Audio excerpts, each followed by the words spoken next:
On this episode, there is a little bit more thickening than normal. Okay, it's not good, Boo. It's not good news at all. When I feel a lump like that, I am concerned that this could be cancer. Okay. I can't hear any muffling. The heart stopped. I could not hear it. Is it there?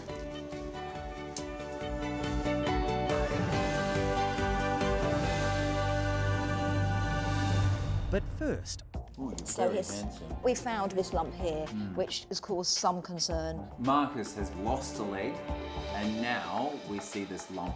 How much bad luck can one dog have? He won't manage on 2 legs. It's unfortunate it's the same side. Whatever God or not you pray to, let's just pray that this dog is going to be okay.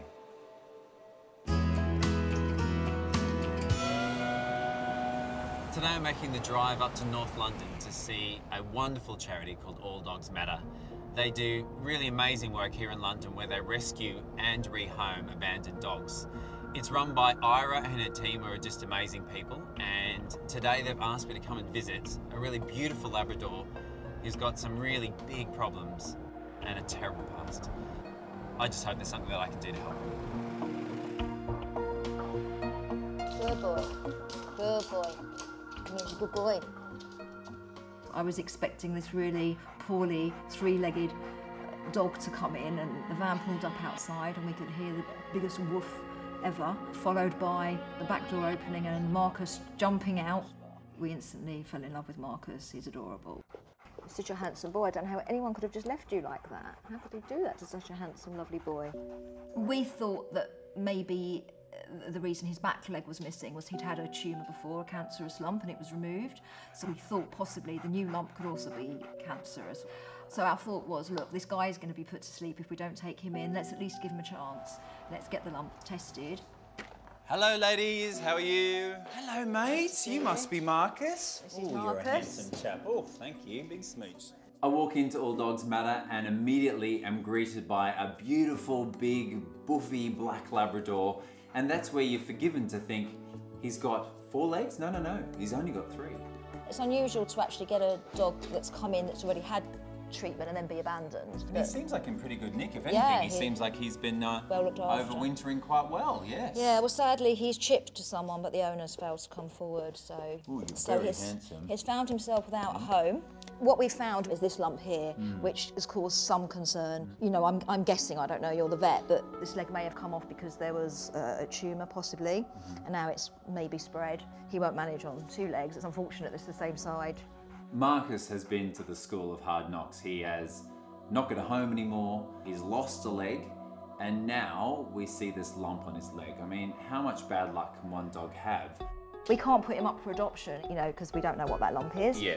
It is solid, and it does feel homogenous, so it feels all the same. Right, okay. So there's some positives there. What I think we need to do is to take a sample of the cells present in Okay. this lump Let's see and find out what's going on, yeah. Yeah. And if we find that this is a malignant tumour, something that we need to be worried about, then that doesn't bode well for his future. The worst case scenario, we'll give him a bit of time and make his life as comfortable as we can. And hopefully, if it's nothing and it's benign, he'll go to a new loving family and live the rest of his life as well and happily as he can. It was unlucky on one hand that he ended up in the pound as a stray, but at least he was then passed on responsibly Yeah. to a charity that can. Well, particularly take as he care of was him. on sort of death's row. Sadly, hundreds of dogs in this country are put to sleep each week. Councils can only do their best. They can only keep dogs for a certain amount of time. At the worst case, I'd rather be there and sit with him than let him be put to sleep by himself on a cold floor. That would be very sad. He's been abandoned by someone who just didn't care what happened to him, and we feel at least we can offer to take that abandonment over and give him some quality to what could be the end of his life. Had we not been here, he wouldn't be here now. At least he's got a chance now. He had no chance before, so he's got a We'll give you a chance. chance, shall we, mate? Hey? Hey? Yeah. And if nothing else, we'll give you a belly rub. You are a very handsome boy, aren't you? Yeah. Gonna be a good boy? Are you gonna be a good boy? Are you Yes, gonna that was be a a good boy? positive yes. That was yes in dog language. I love working with people like Ara because they just have massive hearts, and she just wants to do everything she can to give Marcus that last chance. As far as Ara's concerned, that is definitely not going to be the last page in this story. You'll be very brave. I'll stick a needle in your arm. So this is a microscope slide box full of, guess what? Microscope slides. Yeah. What we're going to do is we're going to pop a little needle into that nasty lump. We're going to take some cells, we're going to pop it on a slide, we're going to send it to some smart people at a lab, and they're going to tell us if we should be worried. How's that sound? Are you worried? No. We'll be waiting with bated breath and hoping that that comes back as benign. And as soon as we get that result, we'll sort of start looking for Marcus's forever home. That's our hope. He's such a special boy, and we're just hoping and praying for him that it'll all be good. An extra kiss for luck. Yes. Yeah, you deserve it. Boy.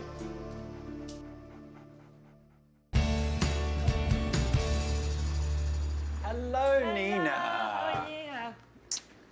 How great to see you. Yeah, me too. Hello, Marcus. Hi, Gina, look at this guy. What a handsome fellow, isn't he? Hello.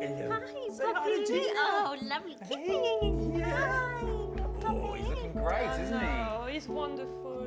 When we saw Marcus with the lump on his leg, but yet being kind and all of that, we thought we've got to try. See whether we can improve his quality of life. Can we remove this lump? Just give him a chance. Oh, you're good boy. You are amazing, boy. You're getting lots of love from everyone. Oh, yes. You better be. He's wonderful. Ooh, He's yeah. so kind. Marcus came to us so loving and caring that he does deserve that chance, no matter what. So some people let him down. Some other people will actually not let him down. And this is us. Cuddles are over, mate. Me and Nina need to have a chat, so let's go into the consult room, shall we?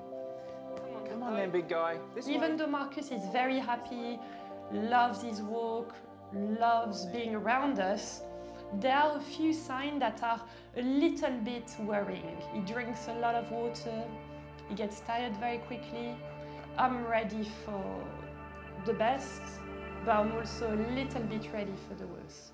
I'm a little caught out by the result that we've got today. We found some cells called spindle cells. Right. And spindle cells are the starting blocks of a type of tumour. And the worst case scenario is it can be an incredibly nasty tumour called fibrosarcoma, which can spread to all areas of this dog. I wanted to burst into tears, but I didn't want to show this emotion to Marcus because being so happy in front of me and not knowing what's happening, then all of a sudden, me, the carer, just project this sadness and anxious, and I don't think it was fair on him, so it was hard, but I did kind of hold on to my emotion and try to keep the happy face. Do you think it has spread already, or will the cell just be in the tumour? At this stage, I don't know. And do we have a way to find out? We do, absolutely we do. My suggestion in this instance is that first of all we need to stage it. There's a spectrum from the not too much to worry about, that might come back, a little lump on the leg, not too much to worry about, all to incredibly aggressive, horrific type of cancer. What we need to do is to determine if the tumour has spread, where it's spread, and what type of tumour it might be. In this instance, the worst case scenario for a normal dog, you'd remove the leg. We don't have that option. No, we don't. We can't do that, obviously. I know and I can feel already how much of an impact this dog's made on you. So I know He's that wonderful, Scott. I don't understand. How can you give up on such a loving dog? I don't understand. He hasn't got anything inside him that would be like show something wrong. Yet he's got this now. It's really unfair. I'm so grateful I've met him. And this is where I think his kindness has paid off, because finally, with you, with me, with us, we won't let him down, no matter what. No, you're damn right we won't. Good boy. We won't. He's yours, Carl. You look after him. I will, I will. Yeah. Come on then, mate, let's go. Let's go and see all the nurses, shall we? Come on. Good boy.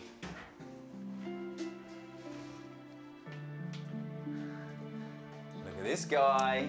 Oh, hello. This handsome fellow is Marcus. Hi, Marcus. Oh my God, look at him. I know you said you were bringing me a new man that I might fall in love with, but There you go. yeah. Isn't he gorgeous? The next step in the process to understand Marcus's tumour is something called staging. Oh, you're such a sook. Look at you. What we need to do is do various x-rays in order to determine if the tumour has spread, where it's spread, and what type of tumour it might be. Whatever God or not you pray to, let's just pray that this dog is going to be okay. Really need the lights off. That's it. There we go. X-ray.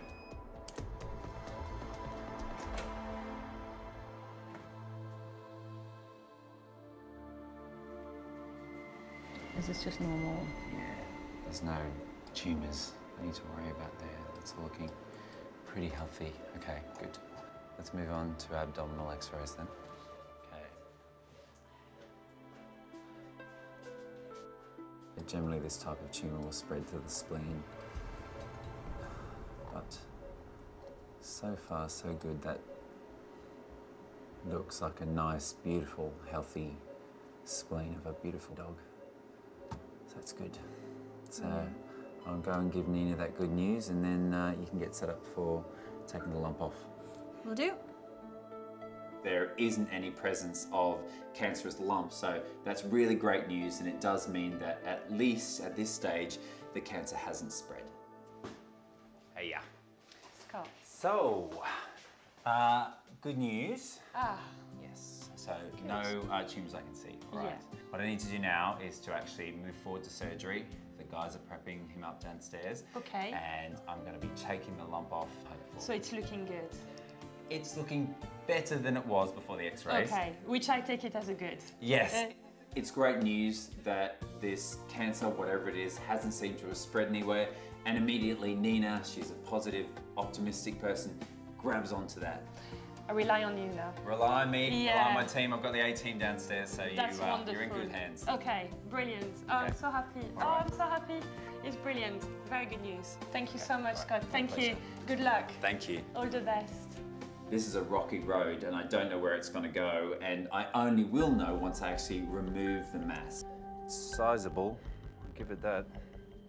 I kind of need to have a look at this mass, remove it as much as I can, and then remove as much skin as I can, but not too much, to the point where I can't close it. So I need to just be very methodical about this and be willing to change my approach as I go.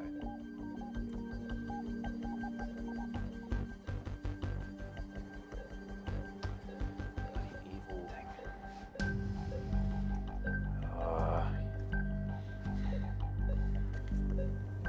It's just so vascular. It's quite amazing. It's like a tennis ball. It does. It's mad. It's quite a sizable mass, this. It's very, very vascular, which means there's a huge amount of blood supply to it. And generally, cancers can be quite greedy when it comes to blood supply. They like lots and lots of energy to grow and do their evil pursuits. This thing is stuck firmly to the skin on this side. So to remove it completely, it is gonna prove very difficult. I know I'm not going to be able to remove the whole thing. It's impossible. I'd have to take his leg off, and that we know is impossible. So I'm just going to take as much as I can, hit it as hard as I can, and hope for the best. Get out, evil thing.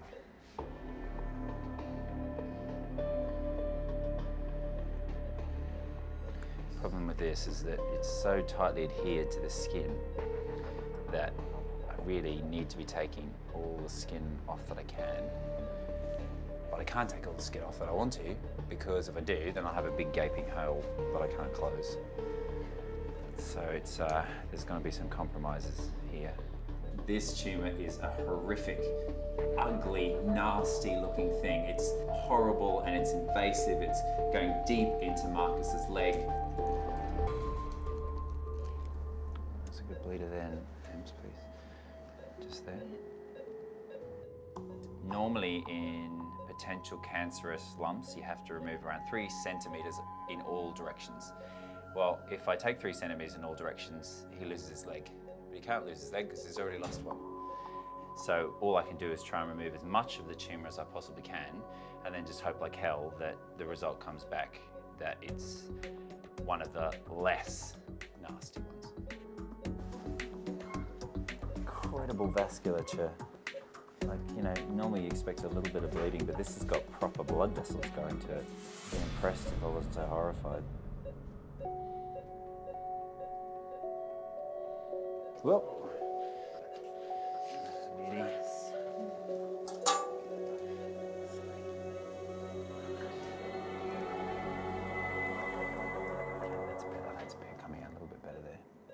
this is a bit of an emotional roller coaster, really, because you know, we all want the best for Marcus. That's probably why I'm getting a little bit more annoyed with this than I would normally. It's just horrible, and to think it's attached to such a beautiful dog is actually just upsetting. Okay, so I'm nearly at the point where this is going to come out. What's behind you? Wow. It's pretty grim, isn't it? That's absolutely foul. That's disgusting. Just looking at a cancer, you can't tell if it's malignant or if it's relatively benign. This does not look nice, however. So I am concerned about Marcus's future, but I need to hold fire on my concern. I need to be there for Nina through the process. We'll send it off to the lab, and fingers crossed. So now we just have to wait and just see what happened. Yeah. Little sweetheart. And just be really hopeful. I mean, I still have hope that we'll get a result which means that he will live a number of happy years, but we just need to be patient and be prepared for the worst as well. So it's going to be a tough wait. Yeah. Today is a very difficult day, but I have to hold on tight about the fact that no matter what, we will do our best to give him that quality of life. Will it be a month, 6 months, a year, 2 years? I have no idea. But during that time, for sure, he will be cared for and never ever found himself abandoned again. You've got a nice bed waiting for you. And I know someone who's going to sleep next to you tonight, and that's going to be me. Just to make sure you're okay.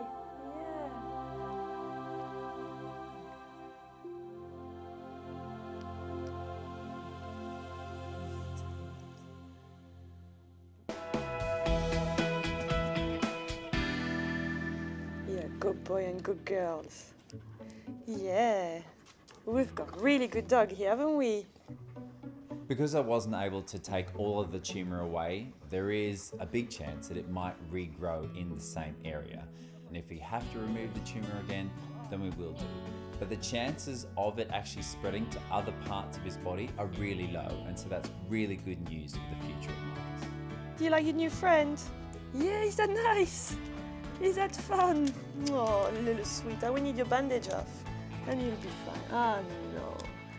It's true to say that Marcus is a dog now living with cancer, and that sounds terrible. But the great thing about a dog is that they're none the wiser, so Marcus can still remain the happy, gregarious dog that he is and live a wonderful life with Nina. Wow, what a nice ball you've got. Django, come on, bring your ball, slowly, slowly. It's wonderful to think, with any luck, that Marcus will now live a long and happy life, carrying on being the big, beautiful boy that everyone's fallen in love with. Who can give a paw? Paw, yeah. What about you? Can you do a paw? You can do treats, that's for sure. Obviously, we hope for the best and we will see what happens, but for the moment, for sure, he's really happy and he's fine. You are doing very, very well.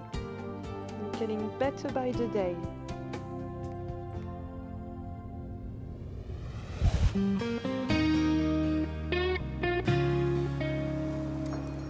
Hello, we're back again. Good, we're back again. Oh, hello, Bosley.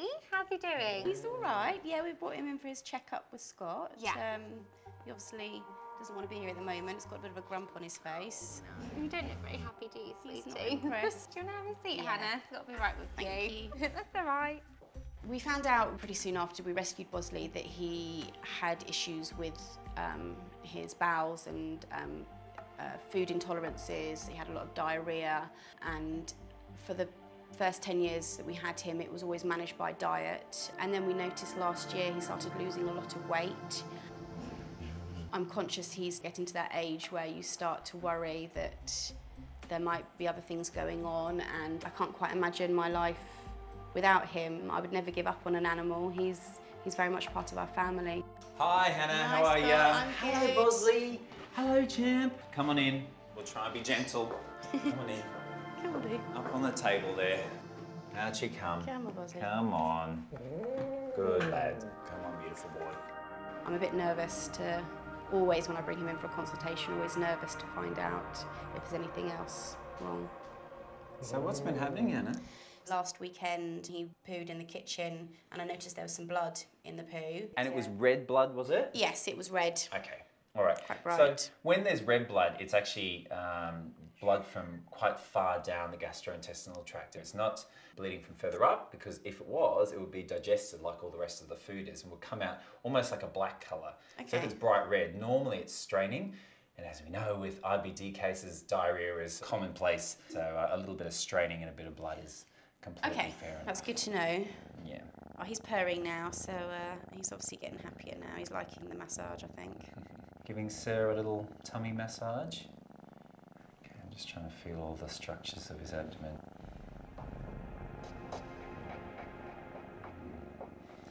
But I'm a little bit concerned about that. There is a little bit more thickening than normal. Okay. In one part of his gut that I can feel. It's not good, Boo. It's not good news at all. I must admit it's a little bit of a shock. I thought he was doing really well. He seemed to be putting on lots of weight and seemed a much happier chap at home. Bosley has had inflammatory bowel disease since he was a kitten, and he's been quite well managed for quite a long time. But unfortunately, when I feel a lump in the gut like that, a lump that seems more solid than the gut around the outside of it, I am concerned that this time round it could be cancer. Boo-boos. I'm sorry. We'll sort you out. Yeah? We'll sort you out. He's still purring. Isn't it good that he doesn't know what the C word means? Yeah, he's got no idea, bless him. When you hear the C word, you panic. You start to worry that that's it, your cat's days are numbered. Right then, Hannah. So, we'll take your beautiful man and take him downstairs and do what needs to be done. Look All after right? him. I will. Be a good boy, Boo. Be behaved. Yeah. To have to leave him here, it's really worrying. I'm going to be by the phone all day waiting to hear what's gone on. Say bye, Mummy. Bye-bye, darling. See you later. Bye, mate. Say bye, Mummy. Bye. So here's little Bosley. Hi, little Bosley. Isn't he gorgeous? He's a very handsome boy. So what we need to do is to do some x-rays, do an ultrasound, get all the information, and then work out what the next step should be. But I think it may well be surgery. Okay. So you guys need to make sure that you are absolutely on it today, because he is a 14-year-old geriatric but very much loved cat. No pressure. No. It's all right, Emma, we've got this. We do. We've got this. You'll be fine, little one.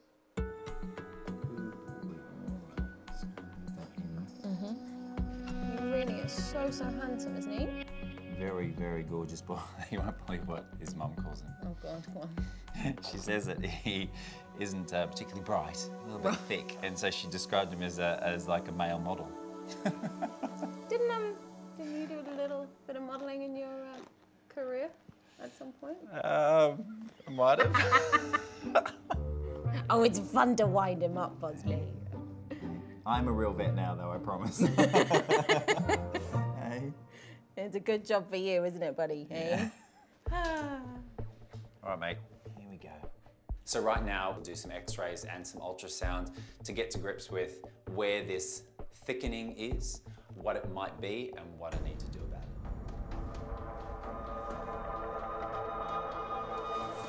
X-ray.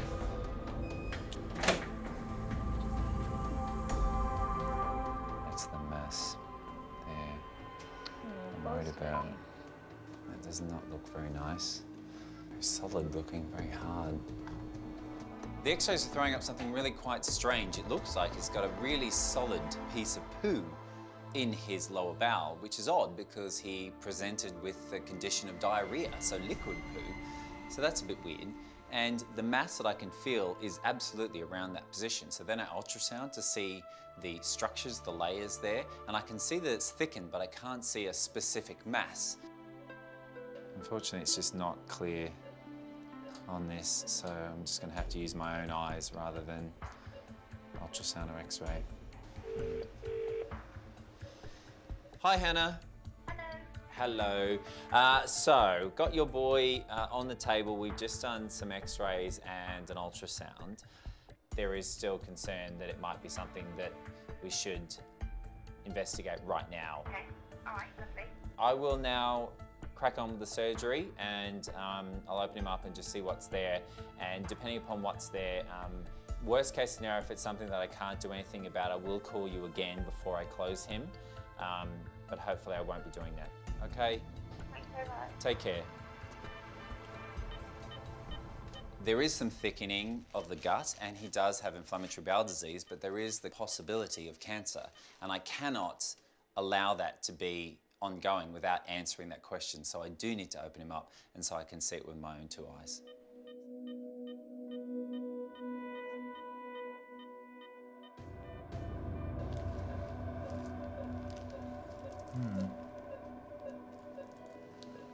There's the issue. Mm-hmm. That's not very normal. No. The main abnormality that I can find is in the large intestine. The cecum, which is a pouch at the start of the large intestine, is full of hard poo. Because that can't get past what seems to be a stricture, a narrowing, almost like a traffic jam. You know, 4 lanes is turned into 2, and so all the traffic bunches up, and that's exactly what the poo's done in the cecum.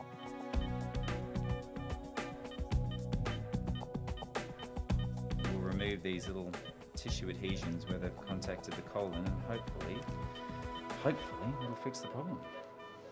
Yeah, although it's extremely weird, it's good news because it doesn't look like there's any cancer anyway. It's fantastic. It looks great. We'll take some biopsies of the lymph nodes nearby just to make sure that there isn't any cancer cells and I can give Hannah the all clear. So let's close him up and tell his mum. Great stuff. It's a massive relief when I can close Bosley up, knowing that we've made a big difference and hopefully his large bowel is going to be functioning much more normally now. I've removed those little attachments, those adhesions. Okay. I can't hear any muffling. When I was listening to it, it was completely muffled and then his heart stopped. Then straight away, we're plunged into a huge shock. I could not hear it. Is it there? Emma discovers that Bosley's heart has suddenly stopped. She quickly goes to work, she does a bit of CPR on him, and it really is touch and go. Okay, keep that stethoscope on his heart, okay? Yeah, there's a heartbeat there.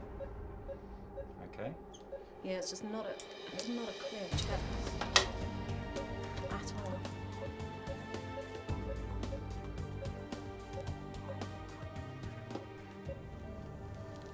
Is that all right? Yeah, his heart's going, but it's just not happy with how his chest sounds in general. I'm worried about his blood pressure now. Okay, just let me jump in here and then close him quickly. Okay, let's whack those fluids up. Hook him up even Yeah, more. his pressure's only 30. Yeah, his blood pressure's a little low, but his heartbeat is back. Okay, let's wake him up. I don't appreciate scares like that.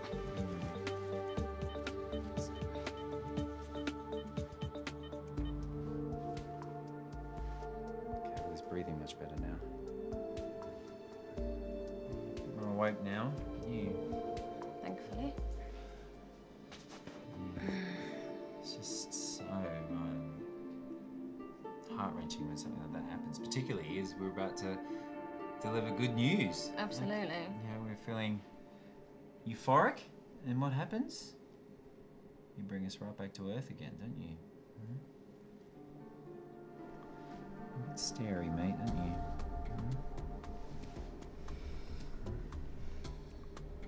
So you cannot see my finger. Really sadly, he has had a period of time where his brain has been starved of oxygen, and it's only once he fully recovers do I work out that in fact he's now blind. Come on, mate. I'm hopeful that his vision may come back, but I can't promise anything. Bosley brought Mum. Come on through. Hey, Boo. Grab a seat. Oh, look at you. You don't look happy. He's just had major surgery, Mummy. Hello, sweetheart. Oh, you poor thing. What has been going on with you? To say it's been eventful is a slight understatement. Right. Good news is that it looks like he doesn't have cancer. Yeah, okay. Yeah. Bad news, Bad however, news. is that as soon as I was closing him and feeling very positive about things, he decided to have a cardiac arrest. Poor thing. Oh, darling. But But what's happened is during the period of time when he had his heart stopped, even though it was for a few seconds, his brain has been starved of a bit of oxygen. And unfortunately, right now, he's blind. Oh. I'm so sorry.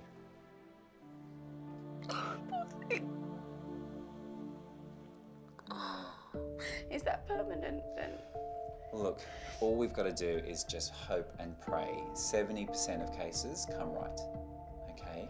And it was such a short period of time. Emma jumped in there so quickly. We got him back as quick as we possibly could. I have seen it before, and they do come back. Okay.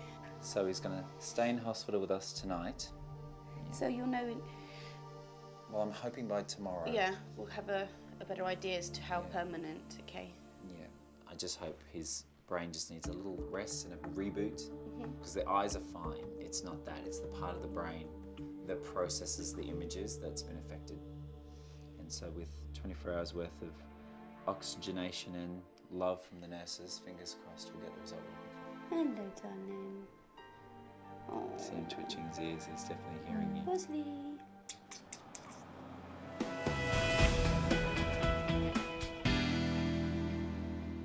I'm looking at something, whether it's at me or not. Hey, Bosley, what's this? So I've been looking after Bosley since he recovered from surgery, and we're just really keeping an eye on his eyesight, testing him every couple of hours to see if he can see anything. Let you have a look at a toy. Hey, Bosley, what's this? What's this, buddy? What's this? Can you see this? Hey, what's this? It's not something we see happen often in anaesthesia, but it does happen. It is a risk of general anaesthesia in our patients, and we just have to hope that his sight does come back. Worst case, it doesn't.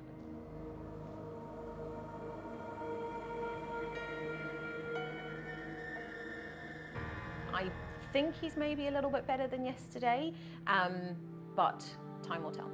Hey, I'm gonna need Uncle Scott to come down and have a proper check.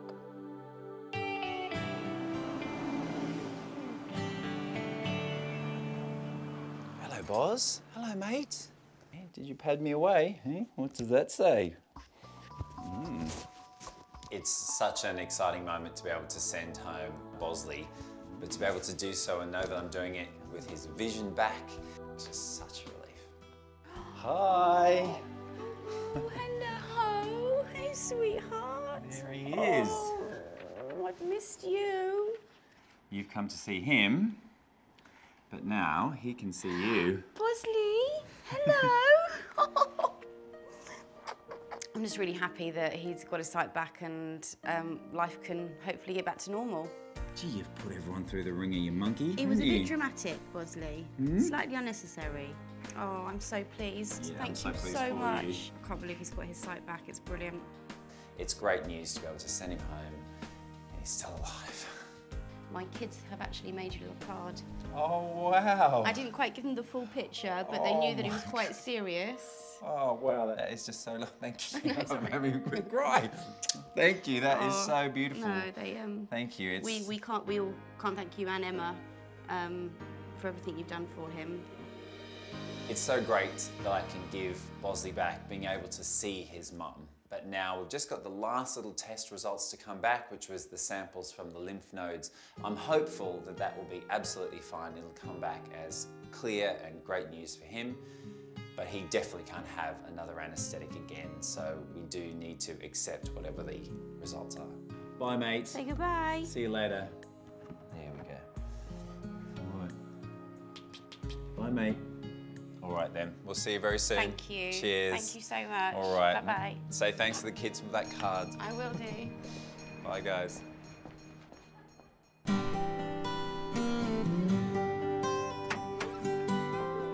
Hello. Hi, kids. Hi, Hannah. Hi, Scott. Where's Bosley? I can't wait to see him. Come on in. Thank you very much. Thank you. Where is he? Today I've come to visit Hannah and the family and to catch up with the beautiful Bosley at home just to see if he could see me. He's looking great, and the fact that he's actually looking at all is pretty cool, isn't it? I know. Brilliant. Hopefully Scott's going to have some good news for us. We definitely need it because we've been through the mill with Bosley. Let's just manage his condition, give him lots of love, and have him see through the rest of his days with his eyes intact and functioning. Indeed. Sounds good to me. Yeah. Hey, does that sound good to you? Is that, yeah, just no more surgery, thanks. Definitely, thanks. And some more really great news for you guys is that the pathology came back that he definitely doesn't have cancer, so... Great. That's hooray. brilliant. That's a relief. That's a relief. So I think collectively we probably have to say that he's used up at least 8 of At his least. 9 lives. Yeah. Yes. An easy life now. Yeah, no more drama, please, Bosley. Yes, Bosley, please no, my heart can't take it. I think the future for Bosley is very bright. He has definitely put us all through the ringer, has really put on a huge amount of drama, but I'm hoping now with good management and Hannah and I working together, we can give Bosley a very calm, very relaxed, very pain-free life. It's not good news, I'm afraid. On this episode. No wonder he screamed. I'd scream. I'm feeling terrified, but hopefully Scott will be able to fix it. The bones are so small, they're going to be so easily broken. This foot is absolutely destroyed.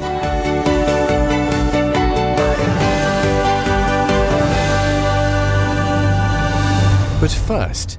This is Janet. Hello, gorgeous. That is literally as far as I can open it. Her jaw at the moment is hitting her eye socket. I don't understand what's caused it, nor do I know if I can fix it.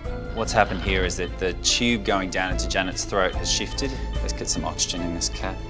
It's become an emergency situation. This cat is in danger and we need to do something fast.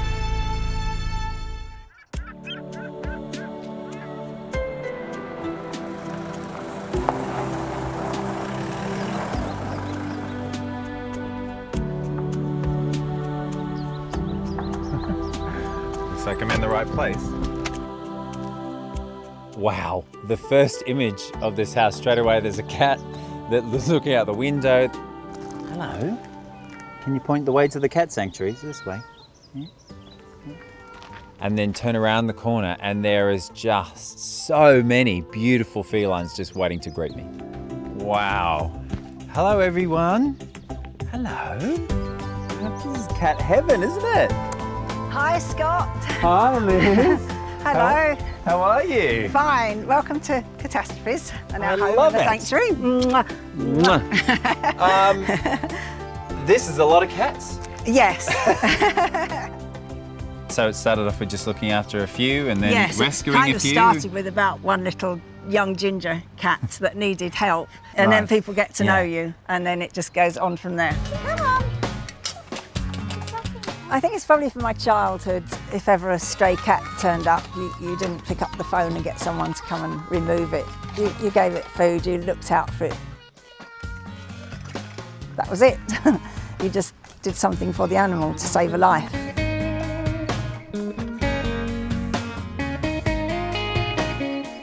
I think I thought that with spaying and neutering, numbers were being controlled more, things would be improving. But the demand is just absolutely huge. The phone doesn't stop ringing. You could end up with 1,000, I think, quite easily. Yeah. So you take the cats that no one else wants. We tend to try to help cats that they're perhaps more difficult to home. They're the ones that we try to help, the ones that have really got no chances left. I'm assuming you didn't get me here just to stroke some beautiful cats. No, we have a very particular cat called Janet. We call her Janet from another planet because she looks a bit strange. Can you come and have your tea? Seeing Janet for the first time, I could see there was a big problem with the mouth, with her coat, that she obviously couldn't clean herself properly. Good girl, Janet. She sticks her tongue out, and it's because she has a fused jaw. And I knew that this could be a real challenge. We might be able to help her, but it could go the other way. But whatever happened, we had to do the right thing for her, so she wasn't suffering. Hello there. So which one of these beautiful felines is Janet? Right, that's Ron Turner. This is Janet. Hello, Janet. Hello, gorgeous. Oh, I can see the tongue. I'm just going to have a fit. Wow, so that is it. That is literally as far as I can open it. Wow. Janet's a very lucky cat that she's found herself in the loving arms of Liz, but I can tell you what, this cat is still struggling. She can't open her mouth, so therefore she can't groom herself properly. She can't eat properly either, and within the mouth I can see some really rotten teeth. How can anyone do a dental on a cat where you can't open a mouth? And any ideas as to how that might have happened? I don't know if you think she may have been born with this or if it's from, a road traffic accident where she's taken quite a bad knock and it hasn't been dealt with at all. Let's have a feel. So the mandible, the actual lower jaw, feels all right. It's just when you get back into the joint. Oh, right. And that's where they're simply just not opening enough for her to open a mouth. And she tries to wash herself and keep herself clean, but she looks quite sort of mucky and discoloured around her front legs. You do, sweetie, don't you? You're constantly drooling. Hey? Hey? Yeah, let's have a look at you. Hey? Oh, wait. Janet's case is a perplexing one. I don't think I've ever met a cat that you couldn't open its mouth. So I don't understand what's caused it, nor do I know if I can fix it. She wants to live, but I think we've got to try and do something. Yes, yeah. I think the first step is CT scan. Let's understand what's on the scan. Okay. And then I would suggest that as long as you're quite brave, absolutely, then we may have to go through a surgery. Yeah. So. Now, if we can make her quality of life good, I think that's what it's all about. So at the moment, I have just as much concern and trepidation about this journey as Liz does, but together we're going to do our best for Janet. It's going to be a long process. You ready for it? Yeah.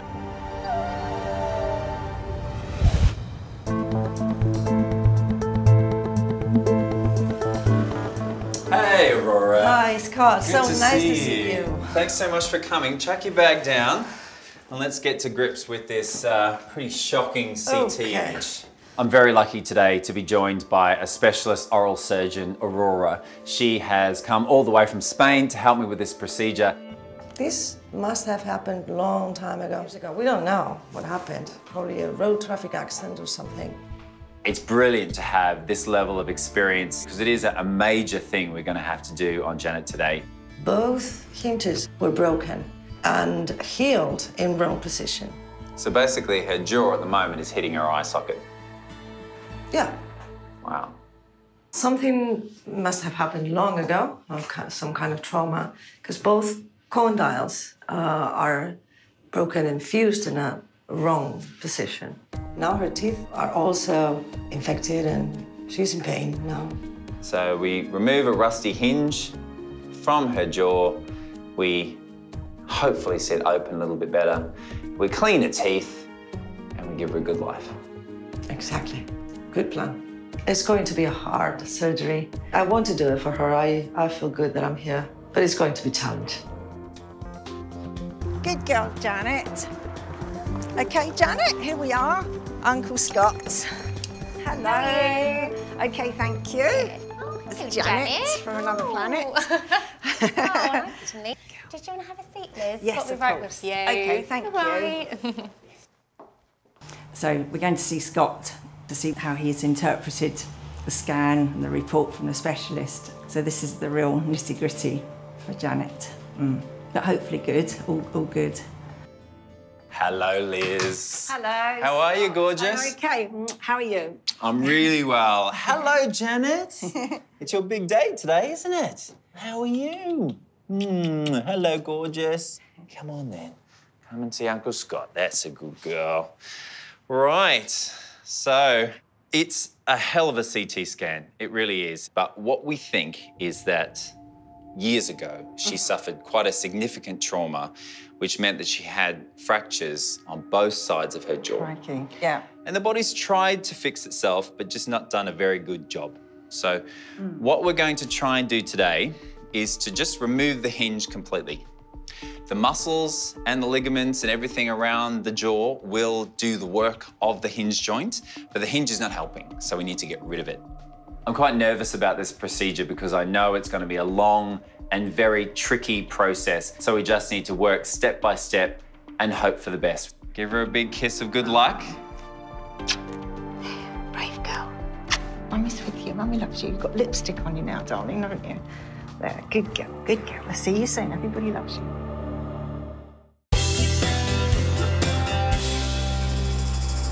So, Aurora, this is your patient. This is Janet. And Nathan, if you just hold around the shoulders, let's just have a quick look at this mouth, and you can see that's about the limit of being able to open it. Really, really disgusting teeth. Really sore gums. Also, we can see that alignment issue there. You can see those two canines butting up against each other, can't you? Sweet dreams. It's pretty shocking. This cat has struggled for a very long time with a mouth that she can barely open. She has teeth that lock together, and also her tongue is very swollen, very sore because of years of hanging out, and that also is causing problems for her. We're going to sort you out. Yes, we are.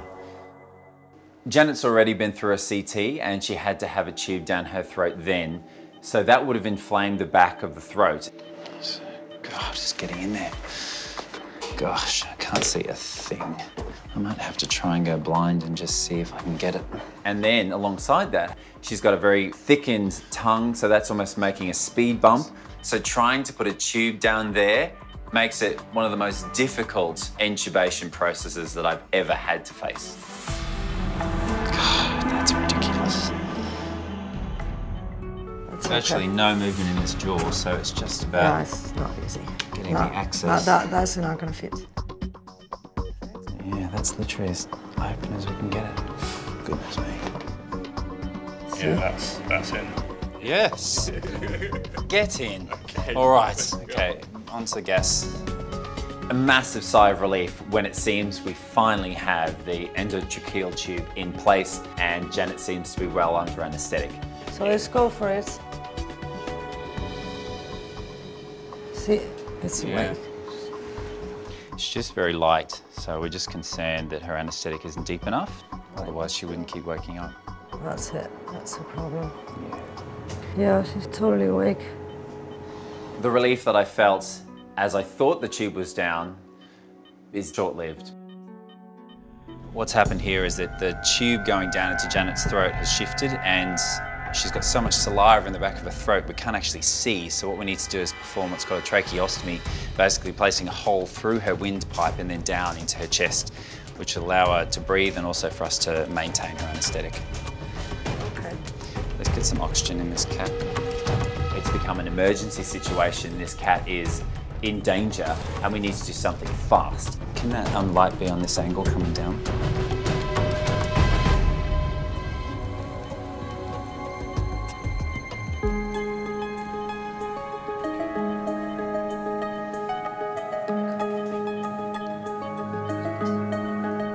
Okay, there we go. Yes. Okay. Support that the whole time, Sam. Don't let that tube go, okay? So now, thankfully, we're in a position where we have an established airway, which wasn't the case before, which is very nerve-wracking indeed. But now we have a tube down her throat, done this way rather than down her mouth, but actually that's allowing us to have a look at the mouth so much easier. And now we're actually going to remove the left canine. Aurora starts the procedure by trying to remove the teeth that seem to be locking or touching each other and causing the inability of Janet to open and close her mouth. We start removing one after another, after another, after another. Another healthy tooth. Yeah. Shame it has to come out, but it does. So that one needs to go as well.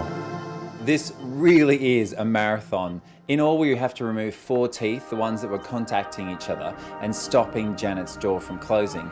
But now we have to try and help open it a bit more, which means taking out the fused hinge on the left side of her jaw and hoping that this will be enough for this poor little girl. See, the joint is right here. Yep. So we're gonna go for it.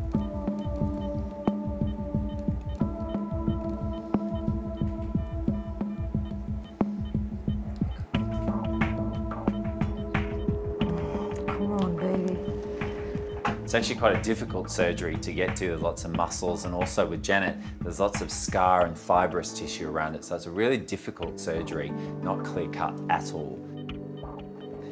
Yes. No more hinge. No more hinge. So, move it now. Let's try now. And it doesn't really help. We've done quite a lot of stuff with this cat, and still she is confounding us because we really hoped we'd be able to open more there, and we just simply can't. We removed the joint that we knew was abnormal, but that didn't make a huge amount of difference. So we turned Janet over and also assessed the hinge joint there. Okay. Yeah, so that's the second hinge joint now removed. I am happy we can close her mouth more. That's good. And she can open her mouth much more. That's good. But not as much. Yeah, that's enough. That's enough. But we're complaining too much. It's enough. Yeah. You are complaining too much. I think you've done very well. It's been an absolute Herculean effort by everyone involved today to get Janet through this surgery. But poor Janet, bless her, 4 hours of major surgery, and certainly not very pretty surgery either. But she's come through it. The mouth is moving much more freely. It's certainly far from normal, but it's opening about twice as much as it did at the start of the surgery. Okay, and we're done. It has been a very difficult surgery, long, and I'm knackered. Scott taught me that word. I'm really tired. We've definitely made some inroads, wouldn't you say? But hopefully it's the start of a new life, eh? Although the surgery is over, Janet's work is still yet to really start. We need to do a huge amount of physio on this poor girl. That was a long one, wasn't it? Getting her to use this new jaw, get her to start flexing her muscles a little bit more, allowing for more flexibility in those joints, and getting her mouth open again. You deserve your bed tonight, hmm? And so do I. There you go. All right, good girl. It's all right. It's been a really lovely thing to be part of helping Janet. It's been very stressful at times, and poor Janet's been through hell and back. But we're really hopeful that this poor cat can finally live a comfortable life where she can have her tongue in her mouth, she can swallow and chew and just open her mouth normally like a normal cat. Let's hope. There you go. All right, good girl. So brave.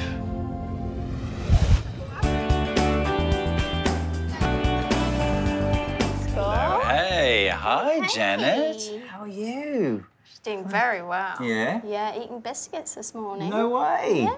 You're eating biscuits. What a clever girl. Listen to you purring away.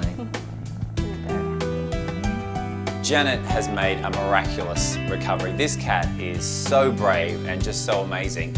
That surgery, in fairness, it was brutal. Go home and see all those other cats. All 200 of them. Janet's tongue is very obvious. It has changed in its anatomy. It's much thicker at the back. It's a little bit irritated at the front. But I'm hopeful that once she starts to be able to close her mouth, her tongue will go where it's supposed to be, which is back in there. So here's Janet from another planet.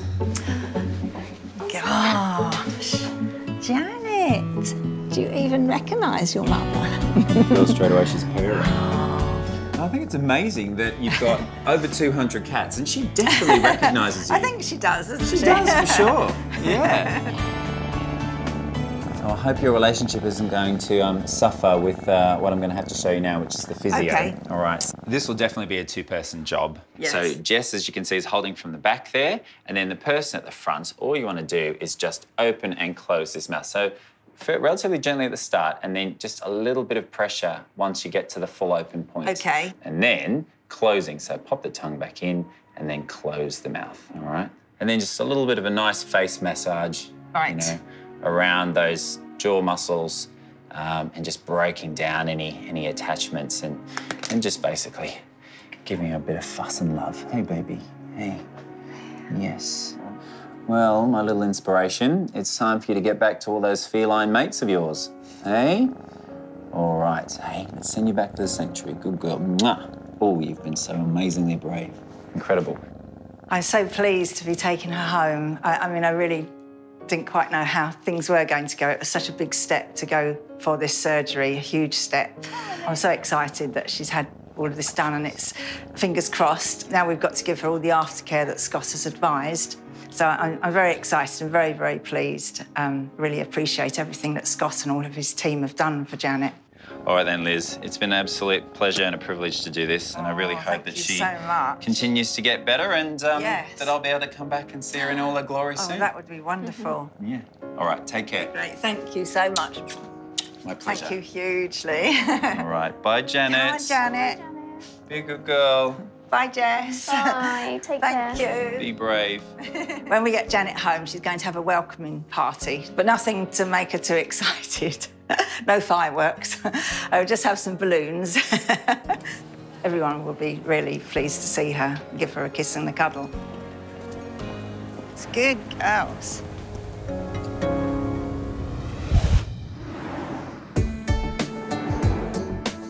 Today I'm back to see Liz at the cat sanctuary to check out Janet and just see how she's going after that mammoth jaw surgery. Hello. How are you, gorgeous? You well? Come through. Thank you.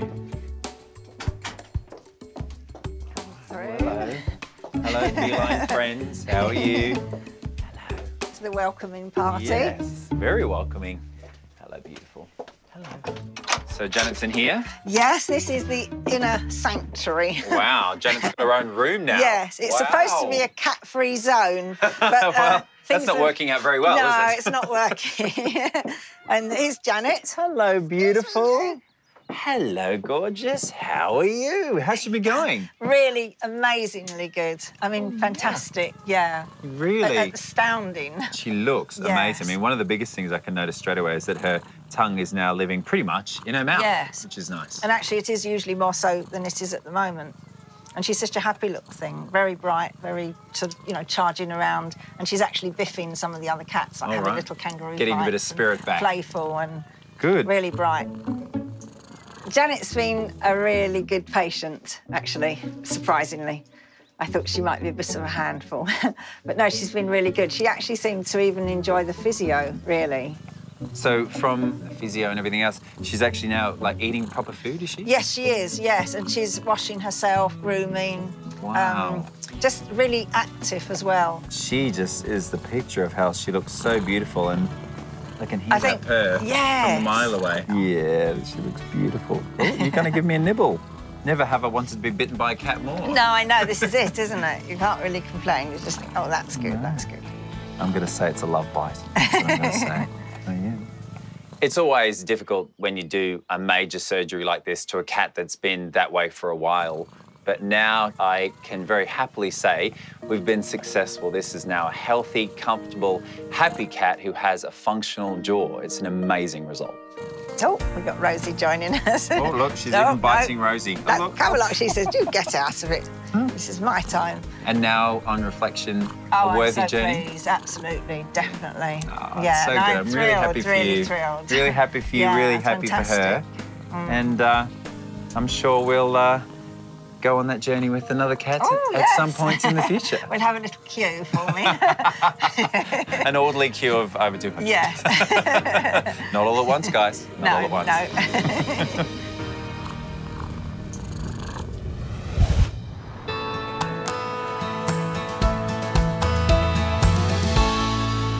Can you see the vet now? Good boy. It's okay. Hiya. Hi there. You're all right. Hi. Yeah. What's happened? He's had a bit of a run-in with the Schnauzer. Okay. He got chased and then knocked over, and then I think he's hurt his hind leg. Okay. He's been crying a lot. Oh, mate, let's have a little look. Pop you down. Good boy. Just hold him there for me. He's been in a lot of pain. He cried straight after, which is not like him. He doesn't bark very often, but he really screamed. Gosh, I don't like the feel of that at all, and he's so tender. I just touch it and he's painful. And nothing normally stops this dog wagging his tail. Yeah, exactly. Hey? Oh, buddy, is that sore? Feeling his foot, straight away I know that there is something going on here. It does feel like there possibly is a break. So do you think he's maybe fallen down a foxhole, a rabbit hole? Yeah, possibly. Yeah, he took a really bad tumble. I couldn't see exactly what happened, but he just suddenly started screaming after this other dog chased him. So. Yeah, Monty, poor boy. He's such a nice, sweet dog. He's so affable and easygoing. I think what I'm going to do is just take him downstairs and do a conscious X-ray. Okay.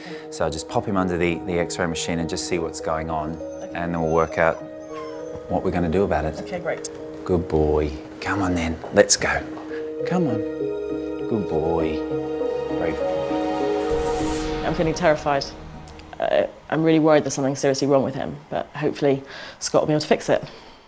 Oh, here's poor Monty, Ems. Hey, Monty. Hey, look at him. Oh, little buddy, he got a sore foot. He does. It feels very weird, so I'm going to just take some quick X-rays. Right. You're such a good boy. Yeah, just like that. Give me a shout when you're ready. Yeah. X-rays.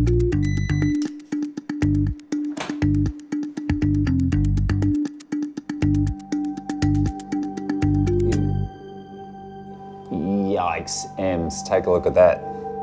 I can see it from here. That looks awful. Better go and deliver the news to Nicola. Hi, Nicola, thanks for waiting. Well, it's not good news, I'm afraid. I think it's best that you come down and see the X-ray and then we'll talk about it. Okay. Okay, come on down. The injury is substantial. He has 3 breaks in the bones called the metatarsals, which are in the foot of the back leg, and they're all splayed at different angles. Looks awful, doesn't it? Yeah. Yeah, probably way worse than you imagined. Way worse than I imagined. I just thought it was a sprain or something. I had no idea. No wonder he screamed. I'd scream. That is going to be very painful indeed. And there's no doubt that we'll need to perform surgery. We need to fix the alignment of those fracture sites at the moment. All those toes are all jumbled up and crossed over each other. Seeing the X-ray, I was actually horrified. I am no doctor, but I could see that his bones were all over the place. I thought it was just a sprain, or I really had no idea. So it's really frightening to see that.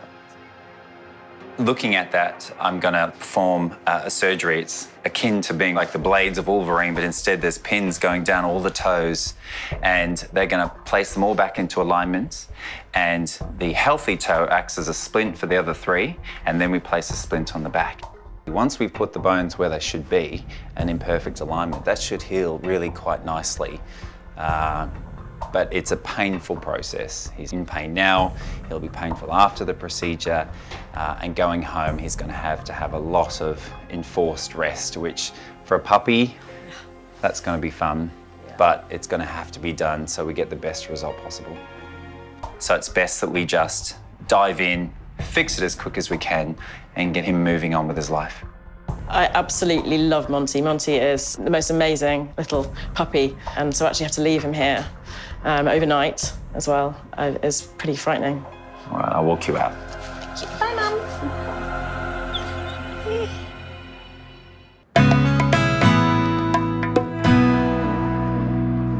What a brave boy. Hey, brave boy. Brave boy. Oh, I know. I'm sorry. He used to be our #1 fan. I don't know if he's going to be anymore. I know, bless him. Yeah. All right, buddy.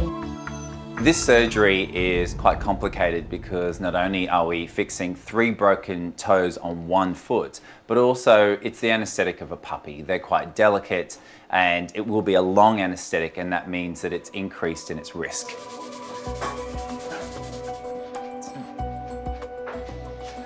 Do you want him on his back? Yeah. Okay, so Nathan, if you focus on the foot and you put him together. Wow, Ems, like, look at that. That is the absolute reason why we need to do this surgery. Can you see how his foot, it should be straight, and instead it's like that. He's like a duck. So, and that's because all of those long bones here, the metatarsals, are broken. And the most important ones, 3 and 4 in the middle there, are also broken. So they're the ones that take all the weight of this dog. So clearly, that isn't going to work for Monty long term. The surgery that I'm going to perform today is basically pinning all those 3 bones. Because there is more than one broken, normally in the case of a foot fracture, you've got other toes that will naturally splint the broken one. But in this case, we've got 3 and are all moving in different directions. So what I need to do is to place a pin into them and then realign them so then the bones can heal naturally in the correct position. So see that there, there's a big tendon down. The main complication when doing a surgery on the foot and trying to fix these types of fractures is that there's a huge amount of blood supply, so blood vessels, and there's also lots of ligaments, tendons, and nerves. So you have to navigate past all of those to fix the fracture and then close. So it does mean that it is a little bit risky and challenging, and you have to take your time to make sure you fix something without ruining something else. Yeah, that should be perfect.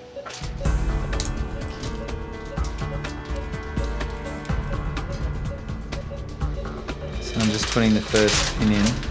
So that's nicely positioned there. And so if I take 2/3. Oh, this is gonna be the fun bit. Fiddly, particularly as the bones are so small, they're going to be so easily broken. This is challenging surgery. His bones are so tiny, when I'm trying to place the pins into a very narrow space, the danger is that the bones can shatter just as I'm trying to fix them. This is really bad. This foot is absolutely destroyed. Just very, very fiddly, tiny, tiny little bones. Can we push it in further? Is that what you're trying to do? No, it can't go any further. So I need to pull it out. Normally in the case of a foot fracture, you've got other toes that will naturally splint the broken one. But in this case, we've got 3 lined up in a row that are all smashed and are all moving in different directions. Yes. Yes. Nice. That's excellent. It's already changed the shape of the foot, hasn't it? Really nice. All right, so that's one.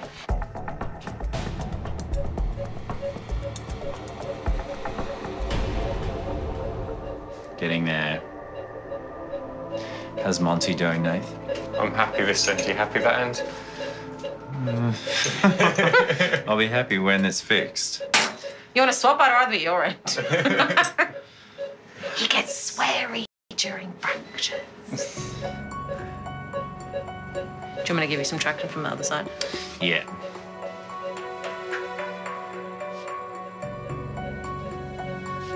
Ready? Yep. Yes. Very nice. So that is that. You can see that now that foot is straight, the toes are straight. It's hard work. A few swear words thrown in, but a good result for Monty and for Nicola. X-rays. How are we looking? Look, yeah, that looks great. Those bones are going to fuse together quite nicely, and now they're all in alignment. We should get the result we're looking for. So, fantastic. Hooray! Good job. Yeah. All right.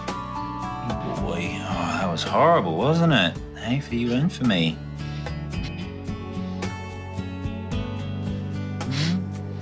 Hey, you're woken up. Clever boy. Clever boy.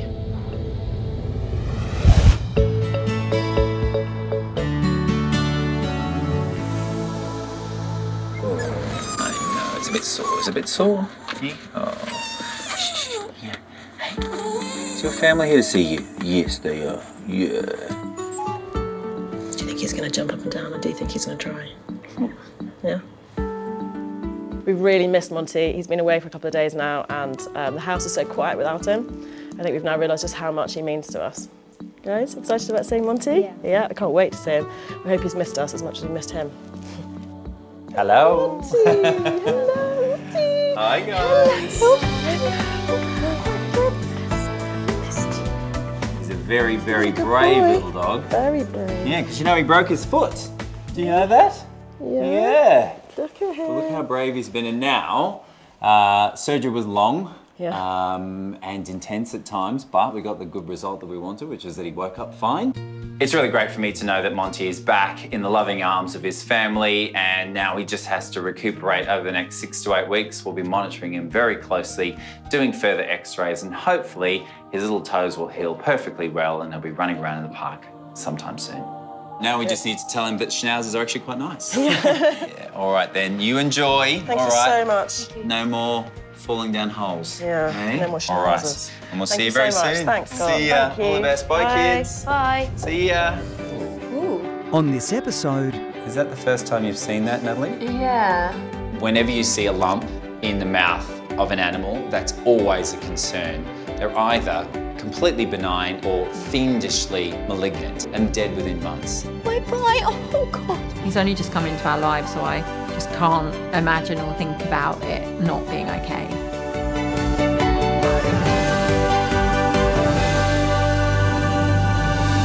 But first... Can I have a little look at her? Sure. She fell from a tree, right? Yeah, she still uses her leg, but she doesn't really...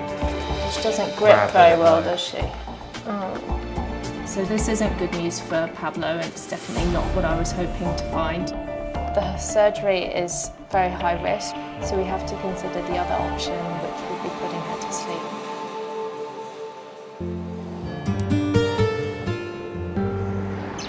Come up again. I saw this thing fall out of a tree next to me, and it literally landed not that far away from me. And at first, I didn't want to touch her because I thought she might bite me. And for all I knew there were cats and foxes in the garden, so I knew if I just left her there, she'd be food. And I just didn't like the thought of that, so I just picked her up and then I plonked her on my shoulder. And ever since then, we've just sort of been together. As soon as I saw her, I just thought Pablo, without even knowing if she was a male or female. But from day one, I felt very affectionate towards her, and she seems to show a lot of affection back to me.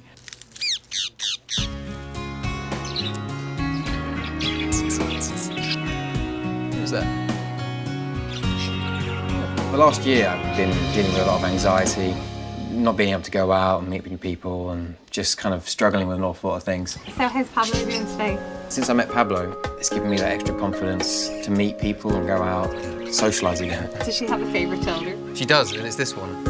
I can't really think of life without her now, even though it's only been 3 weeks. It sounds crazy. Well, I knew from day one that there was something up with her because she wasn't flying around and she wasn't behaving like the other birds. And yeah, I just wanted to see if she gets better. I think the whole situation, a bird falling out of the sky that happened to land next to me, is very surreal. And I feel very lucky that it happened to me, to be honest. She's made such an impact. To lose her would be devastating, really. This is Pablo, and I've come to see Jo. She's got a sore leg. Hello.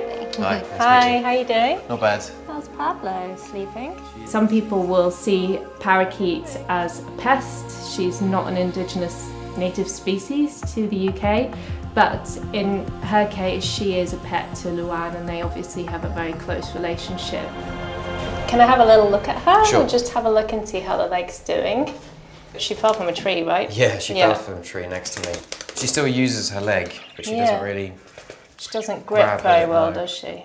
So I'm just checking whether she's actually able to use the foot to perch, because perching is so important for them. She's obviously using the left leg a bit more. Yeah. You found that when she's on your shoulder, Yeah, she always. prefers to sit kind of Always. one-legged. Since I found her, she's been like this. We just need to figure out why she's preferring to weight bear more with her left leg. And if she's not able to perch with the right foot properly, then she'll put all of her weight on the left foot, and that can lead to issues with the good leg. Yeah. So we just need to figure out why she's preferring to weight bear more with her left leg, even though she's able to grip quite well with the right one. Yeah. So I'm just gonna gently pop her in the towel so she doesn't get too stressed. And I'm just gonna quickly have a look at her two joints there.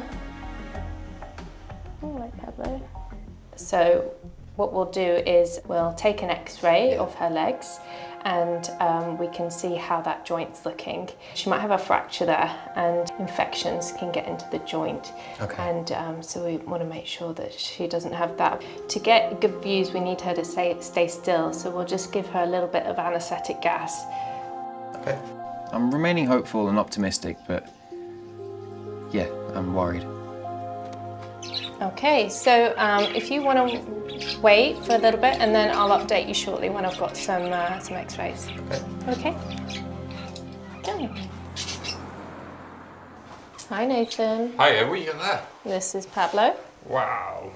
So I'm guessing she's friendly. Yeah, she's very friendly. I think you turned into like the exotics vet now. We don't often get birds here. Okay, Pablo, come on, darling. So what are we doing then? So we're going to take some x-rays of her legs. I'm worried there might be a fracture there. We'll have a look at the x-rays and have a look, but it's definitely that hook joint that's a bit swollen and why she's holding up the leg. Well, let's hope you can find something on the x-rays and help her. Okay, we're looking a little bit sleepy. Lights.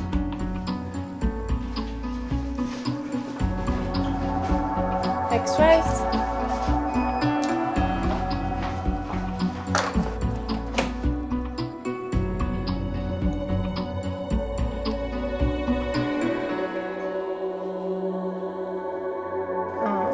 Nath?